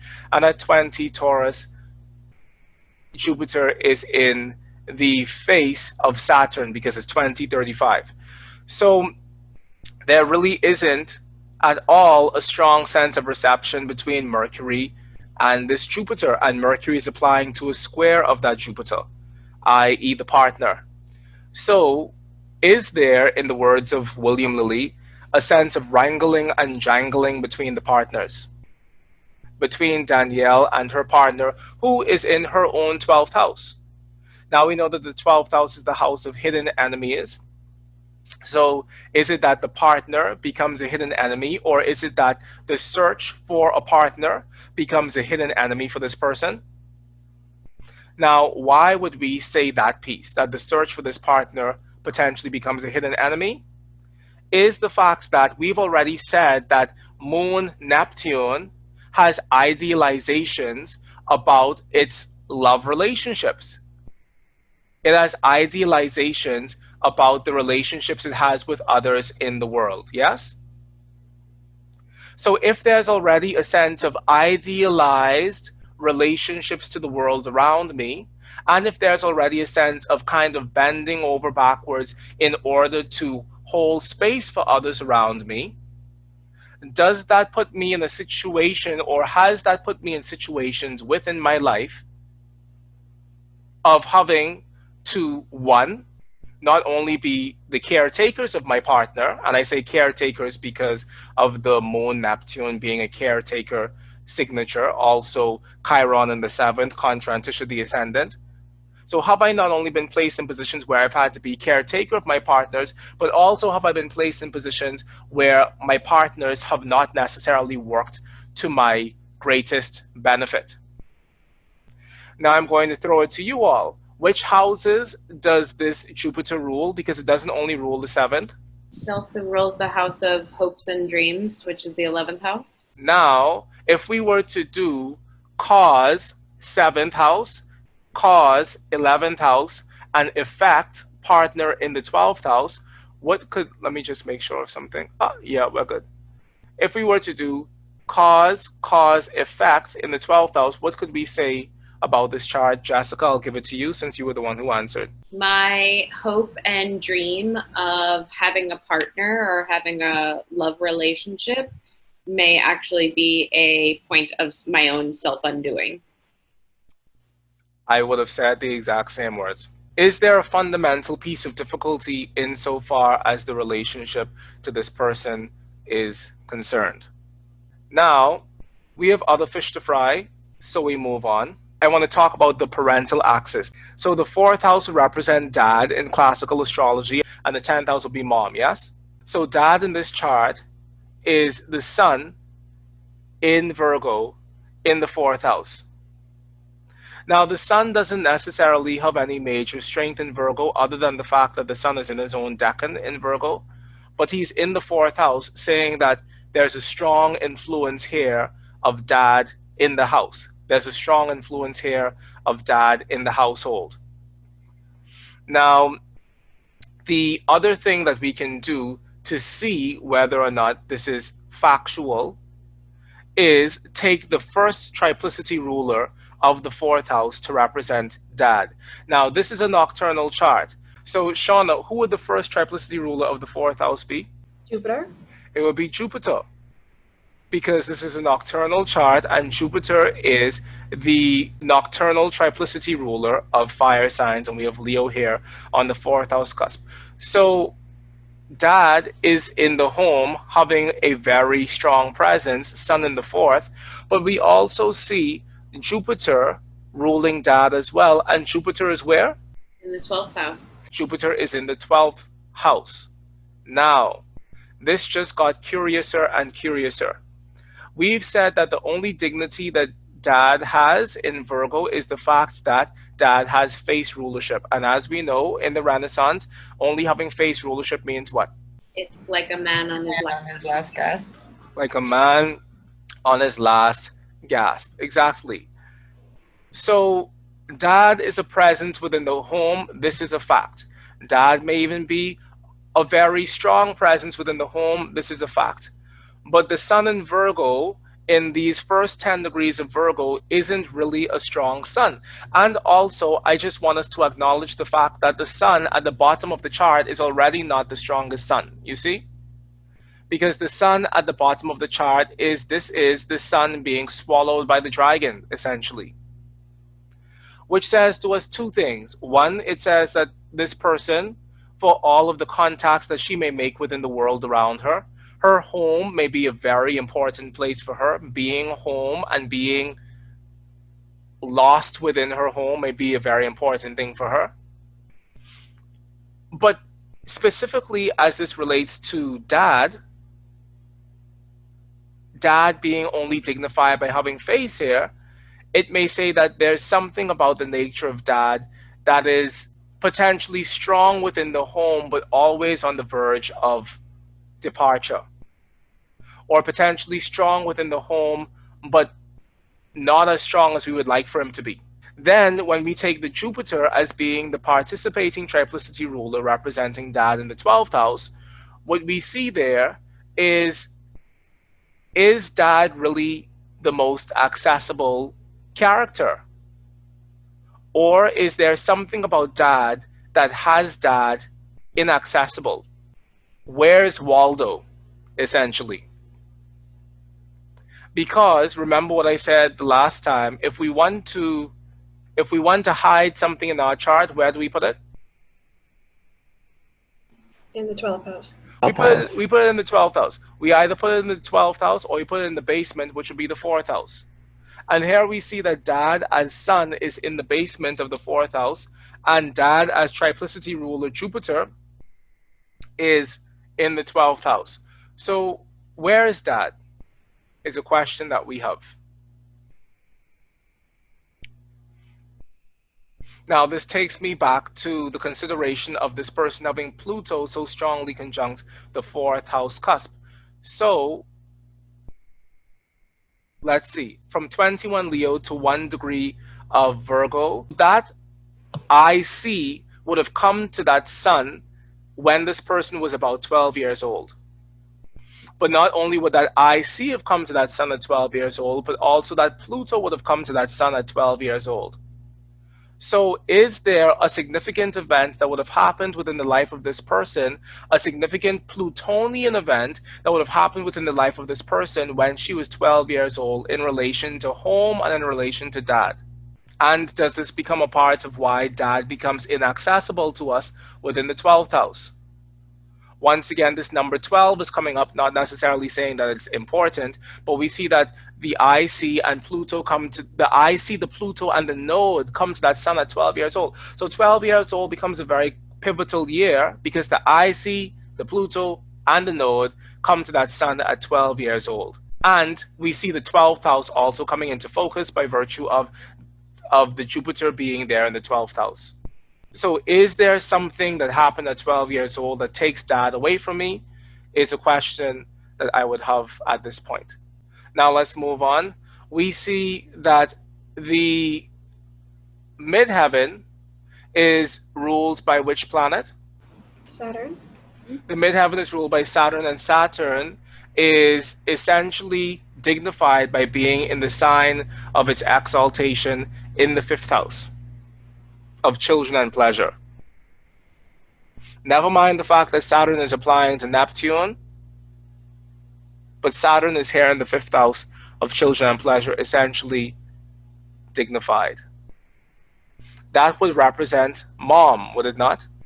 What we see is that, at least superficially on the surface, mom becomes more of a factor than dad by virtue of the exaltation of mom. That's just the first piece, okay? Now, the second thing that we also see is that if we were to take the first triplicity ruler of the 10th house as indicating mom, Ellen, who would that first triplicity ruler of the 10th house be in this nocturnal chart? So it's a nocturnal chart, so the regular one would be, so it would be Mercury. Yes. So we have Mercury here being the first triplicity ruler of the 10th house in this nocturnal chart, which is mother, as Abraham Ibn Ezra tells us in his book, The Beginning of Wisdom. Now, what we see is that the significator of mother is the same as the significator of native. You see? So what that makes me wonder is there a closer relationship between mother and native than there necessarily is between dad and native? So that's one point. And then the second point is that Mercury, if we take Mercury as Danielle, is having a sextile relationship to this Saturn, which represents mom. So there's another indication that there is a closer proximity or relationship between mom and Danielle than potentially between dad and Danielle. So we have the significator of mom in exaltation in the 5th house in a sextile relationship to Mercury, Danielle. So that makes me feel as if, one, that relationship is better than the previous one that we mentioned. Also, because that Mercury would be the triplicity ruler of the 10th house, representing Danielle, there seems to be more of an association or more of a kinship between me, Danielle, and mom, my mother. So that would be the second piece, that dad is present, but not necessarily the most visible. And at 12 years old, things may have shifted in my relationship with dad that may have made dad not present. And possibly because of that, I had to consolidate my relationship with mom even more. And not that I'm like superstitious or anything, but what degree is mom at in Libra? 12. 12, which says that it's bringing up this concept of 12 even more. We have node Pluto I see coming to the sun at 12 years old. We have dad in the 12th house. We have Mercury and mom. Mercury sextile mom. Mom is at 12 degrees. So not that this would ever really mean anything, but we see 12 repeating itself over and over and over again within this chart. Now, the next thing that we see is that mom is here in the 5th house, and mom, as ruler of the 10th house, is also ruler of what for the native? Or rather, Saturn, as ruler of the 10th house, is also the ruler of what for the native? Career. Career. So the very, very, very simplistic thing that we could do with that would be to say, I work with children. You see? Or my career leads me to working with children, and I am benefited. Saturn, sextile the Mercury, I'm benefited by that relationship. Also, Saturn sextile Mercury, if we were to step into psychological astrology for a second, is that I know how to be responsible. I know how to think responsibly. So regardless of the whole Gemini piece about me, life thrusts responsibility on me regardless. Because the ascendant may be who I present myself as being to the world, but the things that happen within that chart, the aspects that happen in that chart are going to be the quote-unquote accidents that happen to the life of the native. So life thrusts responsibility onto me, which is the Mercury and the Saturn. So does life thrust responsibility onto me in relation to my children? Is a question that we could ask. Or does the responsibility that life thrusts onto me have to do with me working with children? We have Moon and, oh my goodness gracious, who's the ruler of this 5th house? Mercury. Mercury. Mercury. Therefore, if we were to do cause, effect, what we would end up with is children become deeply tied in with my own concept of who I am personally, and I find myself operating in the community as a result of that. So am I operating in my community as a person deeply associated with children? This may very well be the case because we have the ruler of the 10th house in the 5th house, 10th house representing career, and therefore rule of my 10th house in the 5th house, I am working, or I find my work in children, or in things that have to do with the young. Moon in the 5th house could also be, Moon, Neptune in the 5th house could be, I love the relationship work I do with children. I fantasize about children. Children become a very important part of who I know myself as being within myself. I love the concept of kids. And not only do I love the concept of kids, but kids become tied in with my concept of my career. And Saturn, being the strongest planet in this 5th house, represents that Saturn has a lot of power to manifest whatever Saturn represents. Now, this becomes curiouser and curiouser and curiouser and curiouser. Why all of those 5th house planets are squaring Uranus in the 2nd house? I have a story going on in my mind already, but I'm not really going to go there because I'm not going to go there. However, all of these 5th house planets are disposed of by which planet? Venus. By Venus. All of these 5th house planets are disposed of by Venus at 18 degrees of Virgo. Venus is in her what in Virgo? Her fall. Venus is in her fall in Virgo, and Venus is the disposer of all of these 5th house planets. And all of these 5th house planets are squaring Uranus.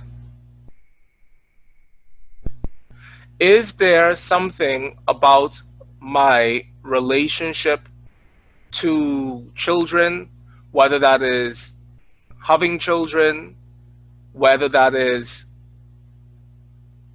my idealization about children, is there something in my relationship to children that's wrapped up in Uranus?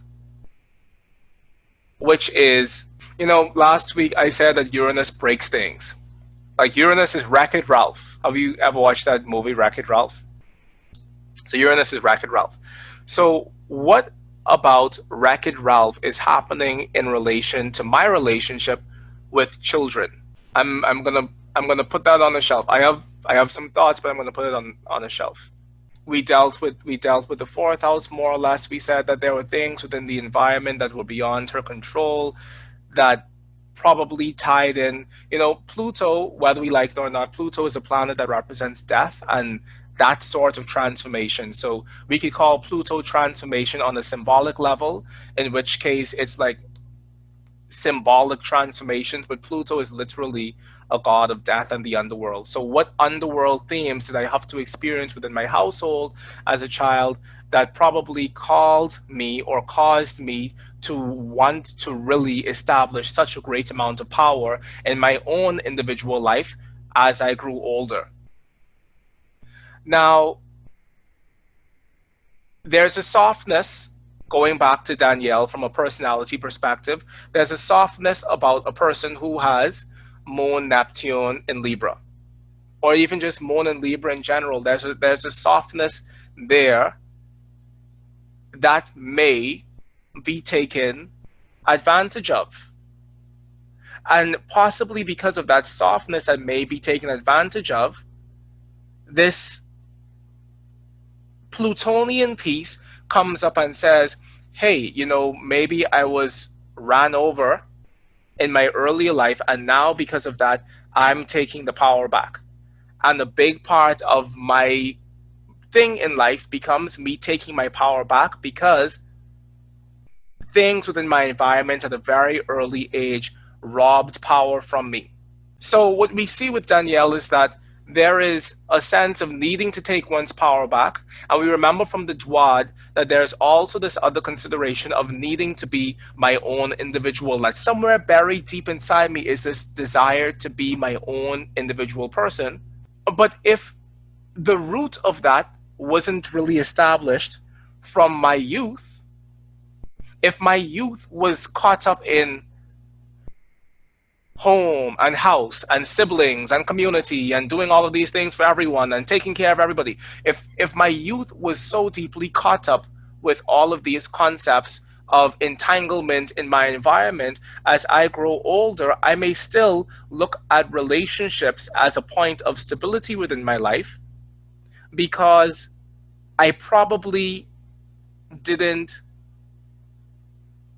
receive this independence injection from my household growing up. So it's like I want to be independent. I want to be my own person. I want to strike out and do things on my own, and that becomes a very big factor within my life. But at the same time, I still find myself recoursing to my relationships or recoursing to my marriage or recoursing to my intimate connections because that is where I find the greatest amount of me, basically. Now, we're going to wrap this up because we've been going on for forever.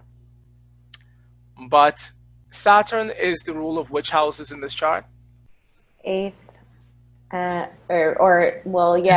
ninth, and 10th. Saturn is the ruler of the 8th house, the 9th house, and the 10th house.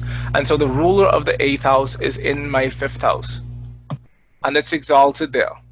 When we have a malefic planet in a benefic house, in good cosmic state, it may say that the danger of that malefic planet comes to that house, but the fact that Saturn is in such a good cosmic state, it saves that house from how potentially bad it could be.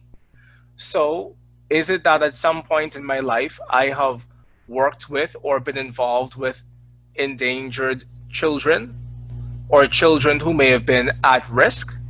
And Saturn there in the 5th house allows me to essentially save them or allows me to essentially take care of them or prevent them or protect them from whatever danger this signifies, and tying all of this back into the Uranus as a final piece, is it that I find myself investing at children who may be at risk within my community, and that continuous investment in children who may be at risk within my community, whom I love very deeply because Moon, Neptune trine the Ascendant, children in my community, Mercury in Leo in the 3rd house, these children in my community become a pride piece. And the work that I'm doing in my community also becomes a pride piece because of the Leo. So children in my community, Mercury ruling the 5th house in the 3rd house of community, become a pride piece for me. But they're also very expensive. And I find myself spending my own personal money on the goodwill work that I'm doing to probably be of service to or be a savior to others. And so my entire life gets caught up in this concept of taking care of others, being in positions of having to help others, being in positions of having to heal others, being in positions of having to be caretaker of others. And it may have started very early within my life. And so even though I do find the ability to always financially bounce back, a part of my own financial instability may be this work that I'm doing in the world. Okay. I am pooped. No, the Mars is opposing the Jupiter. Mars is ruling the 6th house. Mars is ruling the 6th house of sickness and slaves. Jupiter is... I rest my case. Mars is ruling the 6th house of sickness and slaves. Jupiter is ruling the 7th house of my partner. And we've already seen that Chiron is contra and Tisha, that Ascendant. So we've already come to this conclusion of me taking care of my partner via one angle, and we're coming to it via another angle.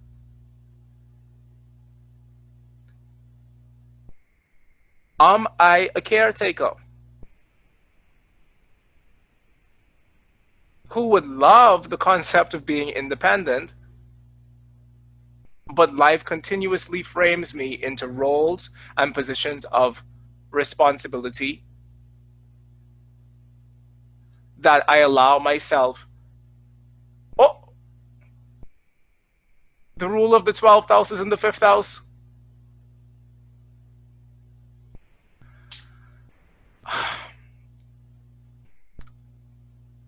So what is the sorrow piece? What is the pain piece regarding children that becomes a part of my idealistic mission in life? I'm going to shut up, because if I don't shut up now, we'll go on for another bajillion hours. So that is all. This was a bit choppy today. And oftentimes charts are like that, because in the case of this chart, or rather in the case of our chart last week, it was smooth and it flowed like butter. It was like one thing to the next thing to the next thing to the next thing. But this chart was a little bit more spread out, and it required us to open our lens before refocusing it again to come to the conclusion of a story within the life of this person. So I'm going to shut up now, and Danielle, you can unmute yourself. There you go. Okay. Okay. Danielle. I didn't hear what you said. I said that was something. Can you hear me? I can hear you said that was something. Okay, Danielle. We are all on the edge of our seats wanting to know how accurate or inaccurate was this for you? Well, pretty much bang on. I mean, there was just a little off, and then one wrong. Okay. One wrong, but everything else. Okay. It's pretty good. So I'll start, I guess, with growing up. And when I was 5, I went into foster care. When you were, can you say that again? When I was 5, I went into foster care. Okay. My dad took me from my mother, and on the way to On the way to going back to what I thought was going to be living with him, he told me that he was going to put me in foster homes. And so I grew up in foster homes. There was a lot of traumatic times. So even age 12 was traumatic as well, but it wasn't the only thing. My mother, I never saw her. And I saw her when I was 10, and I visited her for a while, for a week or something, and then I didn't see her again till I was in my 40s. What else? So my dad, I saw him on the weekends, and a lot of that was about, you have to toe the line with people, you've got to do what they ask you to do, you have to placate people, was his favorite line. So yeah, this is really stirring up a lot of stuff. What else? Oh, so in regards to work, for most of my life I was a secretary until I turned 50, and then I started working with children, and I was a respite caregiver. So I worked with people with developmental disabilities, and also like just kind of whatever I could get. I wasn't trained, so I didn't make a lot of money at it. So that was where you get the money thing about that. And actually I got into quite a bit of trouble with not being able to afford anything just before I retired. So now I'm retired, so things are, I have enough, so I'm all right. Okay, where?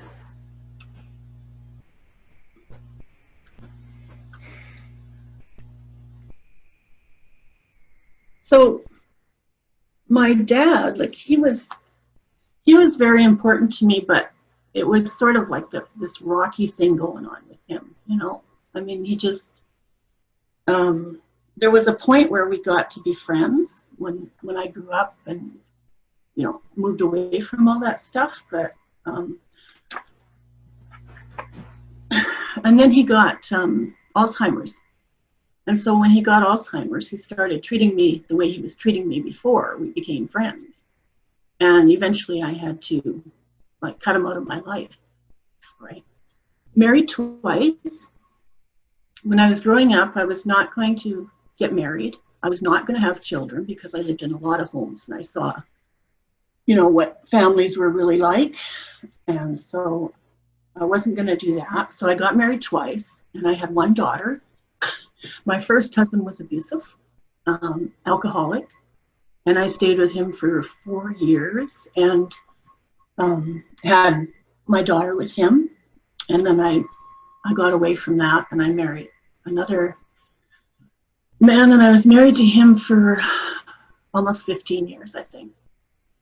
And he was a lot better, but he was really kind of cold, I guess I would say. He even described himself as a cold fish once. So that kind of sums that up. My daughter, I just 2 years ago cut her out of my life too. She was doing things, everybody that I knew in my family, like my relatives, she was going behind my back and lying, telling them lies about me. And after a while, it just got so bad. She even did that with my dad when he had Alzheimer's, enough to convince him to change his will. So she got 60% and I got 40. And I knew she had done it just by little things that she was saying and the way she was acting. And when I confronted her with all these things, like about her talking about me behind my back to my relatives and to him and to my mom, she answered with an email that told me all of the things that she had said to my second husband about me that weren't true. And I'm thinking, you know, I wasn't perfect. She could have told him the truth. But if she had to make up lies, I couldn't have been that bad. That's the way I justified that. What did I miss? Oh, my daughter's chart. What is it? Her Uranus is on my moon, conjunct. So I thought, you know, when you were talking about the moon and Uranus and everything, I thought, well, that's pretty appropriate. Mm-hmm. Yeah. I only had one child. I was going to have two, but after I had her, I went into a depression,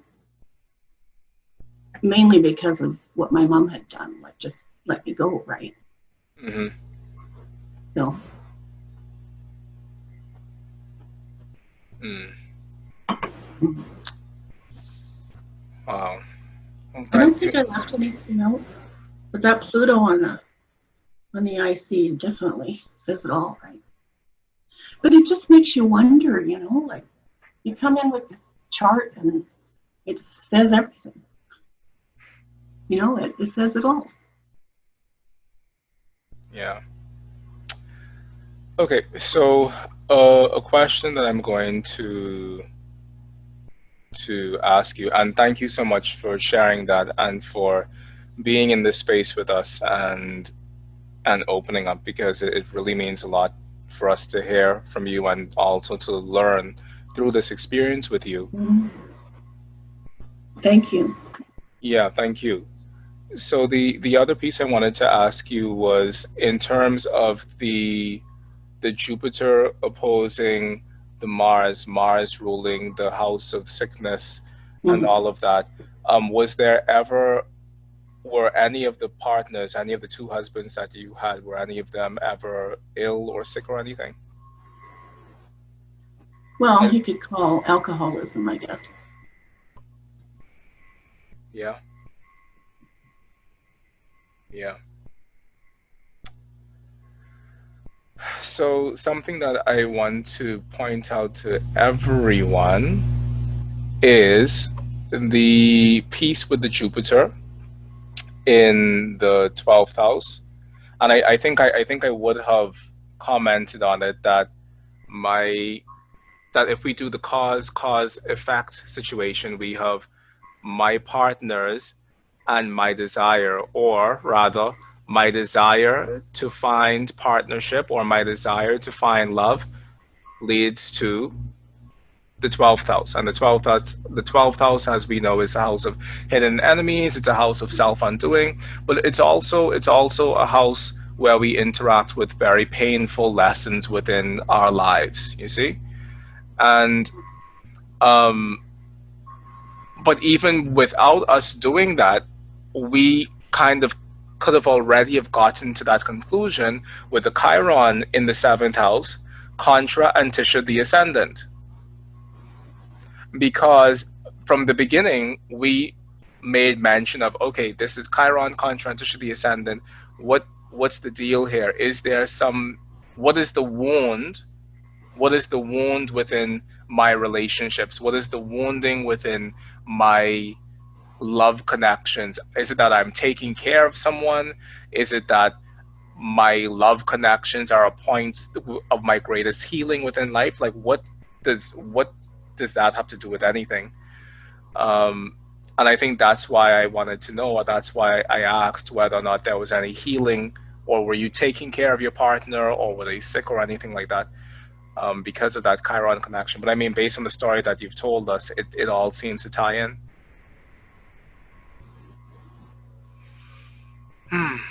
Yeah, I don't really know if I was taking care of him so much, but I mean, just by virtue of staying there for 4 years, you know. Yeah. Kind of hoping he was going to get better. Yeah. Or change or something, and that didn't happen. So. Yeah. Yeah. He married. Oh, another thing too was he was telling my daughter lies about me. So there's this theme about lies, right? Everywhere I go. Mm-hmm. And so as she was growing up, when she would go to visit him, he would, have awful things to say about me. And so it's kind of like the apple didn't fall far from the tree. I hope she'd take it after me. But instead, she became a liar like he was, but she's actually better at it. She's really quite good. Mm.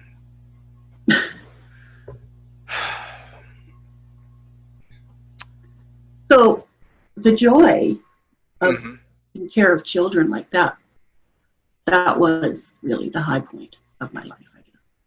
And it was only for 12 years maybe, I guess. Oh, there's 12. Another 12. Yeah. So that was wonderful. Getting to know what people with developmental disabilities are like. Like, they're just so amazing, like totally unique, and don't give a damn about what anybody thinks about them. They just go along with their, doing their thing. Mm-hmm. Mm-hmm. Yeah. Yeah. Another piece that I think just to tie in that last piece that you said about your ex-husband and your daughter was that it's really interesting. And once again, hindsight is 2020. And while we did say a lot of what's going on within this chart, it would have really been impossible for us to really detail the nuance of what you described to us. But what we have here is, once again, the partner there in that 12th house. And we have, what do we have? We have the 12th house ruler, which is this Venus, in a trine with this partner from the 5th house of children. So it's as if the 5th house of children is trining or is tying in this 12th house partner. Wow. And this Venus, which is essentially, Venus, ruler of the 12th houses, is the planet that represents the 12th house energy moving throughout your chart. Venus is here in the house of your children. So it's an interesting thing, but the chart definitely ties in these two pieces. And I think the final thing in terms of relationships is this Mercury here in this relationship, in this square relationship to the Jupiter from the 12th house. I think that's really the piece that's reflective of the marriage and everything. But I mean, pushing all of that aside, I think it's a really powerful chart, and it's also a really descriptive chart.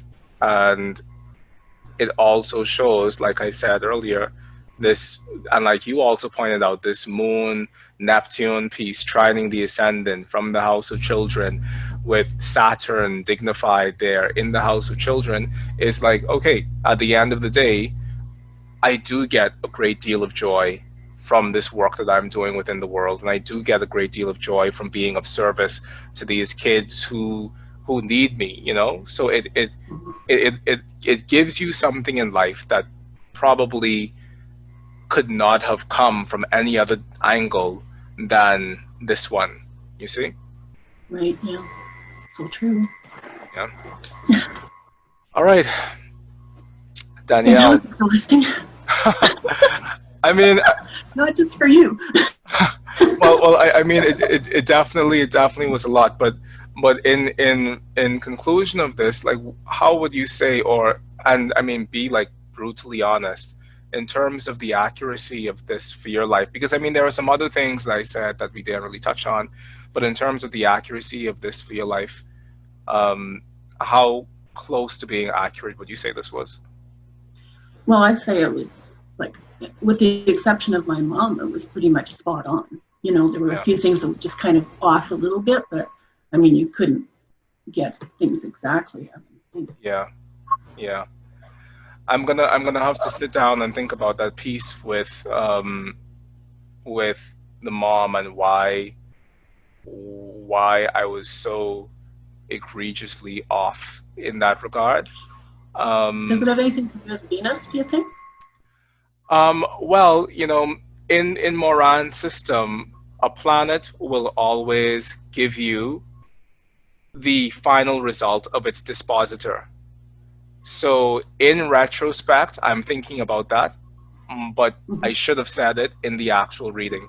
So we have Saturn in Libra being disposed of by this Venus in fall, which means that even though Saturn in Libra has the promise of delivering something really good, it's still going to give you the end result of Venus and the celestial state of Venus, which is Venus in fall. So perhaps that could be the piece that we're looking at, you know? But I'm not going to sit down and try to put those pieces together right now because we've been on this call for forever, and yeah, I'm really grateful that we had the opportunity to do this with you and share this space with you, and I think we've all learned a lot. So, Danielle. Yes, well, thank you very much. It was really good to hear all these things and see that in my chart and to know, like karma or whatever it is, right? Yeah.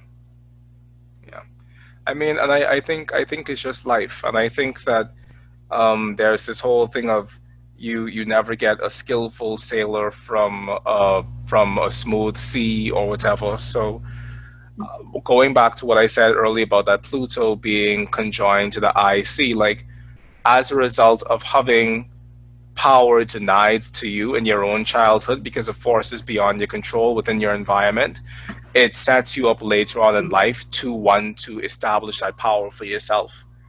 And I think when we face that sort of adversity, it puts all of us into a position of wanting to essentially create power out of our own lives, because it becomes, that becomes the whole lesson of it. You couldn't tell it when you were younger, so let's see what amazing things you do and the amazing ways that you take back power as you grow older.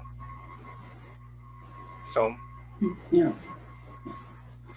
But very true. And now I live alone, so my home is very important to me. So, well, all right. So I have power that way, for sure. Well, Danielle, thank you so much for joining us here today, and I look forward to talking to you again very soon. And please, you're so welcome. Thank you from the bottom of my heart. How do you all think we did in terms of interpretation? I thought that was really amazing. And it was really amazing to hear her talk about it afterwards. I've never seen somebody else have a reading. And so to remember too that this is such an emotional point, like I was getting choked up, like I had tears in my eyes. And I was just like, oh man, it's therapeutic. I've felt that way getting readings, and it's also very, very vulnerable. And so that was really a good reminder that this is even though we're talking about planets and we're talking about aspects and we're talking about all these like kind of mathematical concepts and theories and such, it's really like still someone's life. It's someone's life. Yeah, exactly. And so that really put a very fine point on it for me today. Yeah. And yeah, I think in terms of her thing of being like the only thing that was slightly incorrect was the mother piece. I was wondering about that because it is Saturn, and then you brought that back to, he's being disposed by Venus, which made a lot of sense. But I also wonder, just because like as the greater malefic, like kind of no matter what, is he just going to bring that like malevolent influence? Like, well, even despite a state of exaltation? Well, there's this whole piece with Saturn that we can make Saturn better, but we can't make Saturn good. As in the essential nature of Saturn and Mars being what they are, we can make them better, but we can't necessarily make them good, per se. And I mean, I'm still at a loss for words regarding everything, but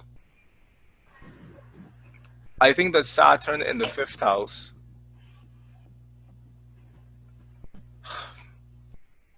I think that Saturn in the fifth house always qualifies the sorts of pleasure that a person has in life, and I think that it ties that pleasure in with responsibility. And um, I kept on harping on the note of I want to be independent, but yet life thrusts me continuously into these situations of responsibility. Um, and then there was another piece. And then also, it's funny that she said that she was a secretary for most of her life because, what is the because? Because of that Virgo, Virgo, Virgo. Like, if there's anyone who's going to be a secretary, it's going to be a Virgo, Virgo, Virgo. And that sun, as we saw, was Virgo sign, Virgo Decan, Virgo Dwad. So, I mean, that's interesting, but everything is interesting after the fact. Do you also think It's like you felt the shift. Mm-hmm. Mm-hmm. You really felt the shift. Mm-hmm. What were you going to say, Jessica? I was wondering about the piece with the lying, and I was curious to know if you would see that as part of the Neptunian influence on the moon, that conjunction, instead of it being like the idealistic piece, like there's that deception piece of Neptune. Well, I mean, Moon Neptune is that I idealize my relationships, but with any sort of idealization of relationships, there's the potential to not necessarily see truth in those situations.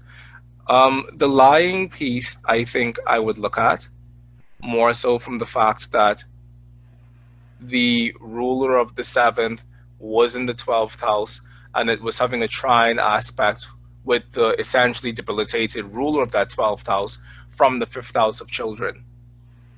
Got it. Okay. So children become a piece of pain, or a pain piece that ties into my 7th house lover, or that ties back into my 12th house partner or my 12th house husband, you see. Mm-hmm. There's a lot to unpack, for sure. And today was definitely an interesting day for all of us. And for our viewers and listeners out there, I dare say that it was probably interesting for you as well.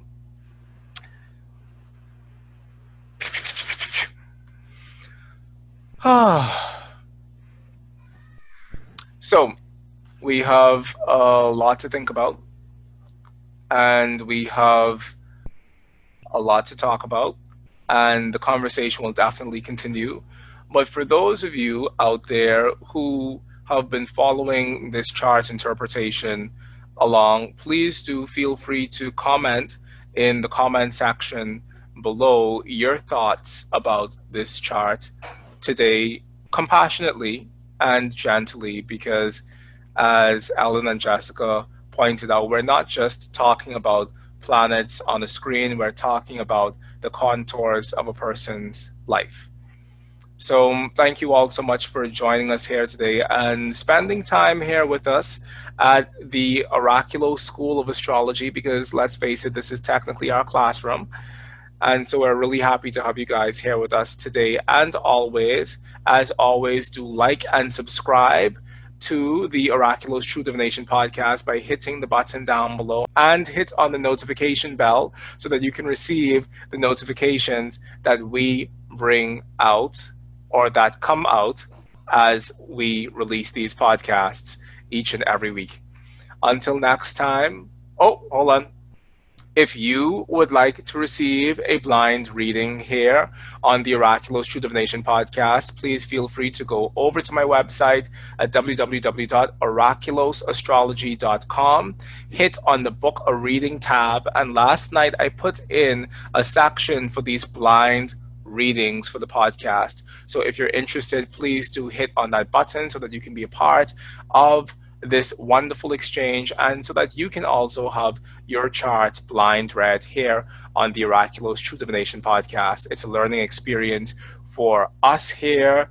It is an astrological experience for you, and I want to do nothing more right now than to continue sharing these blind readings with you all as not only a listening population, but also with you all as potential participants in these blind readings themselves. So until next time, have a very wonderful day, night, morning, evening, everything. We love you. Thank you for being here. Be well, and talk to you soon. Bye-bye.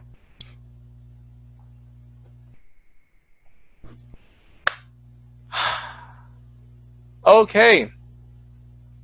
There we go. Unmute yourselves.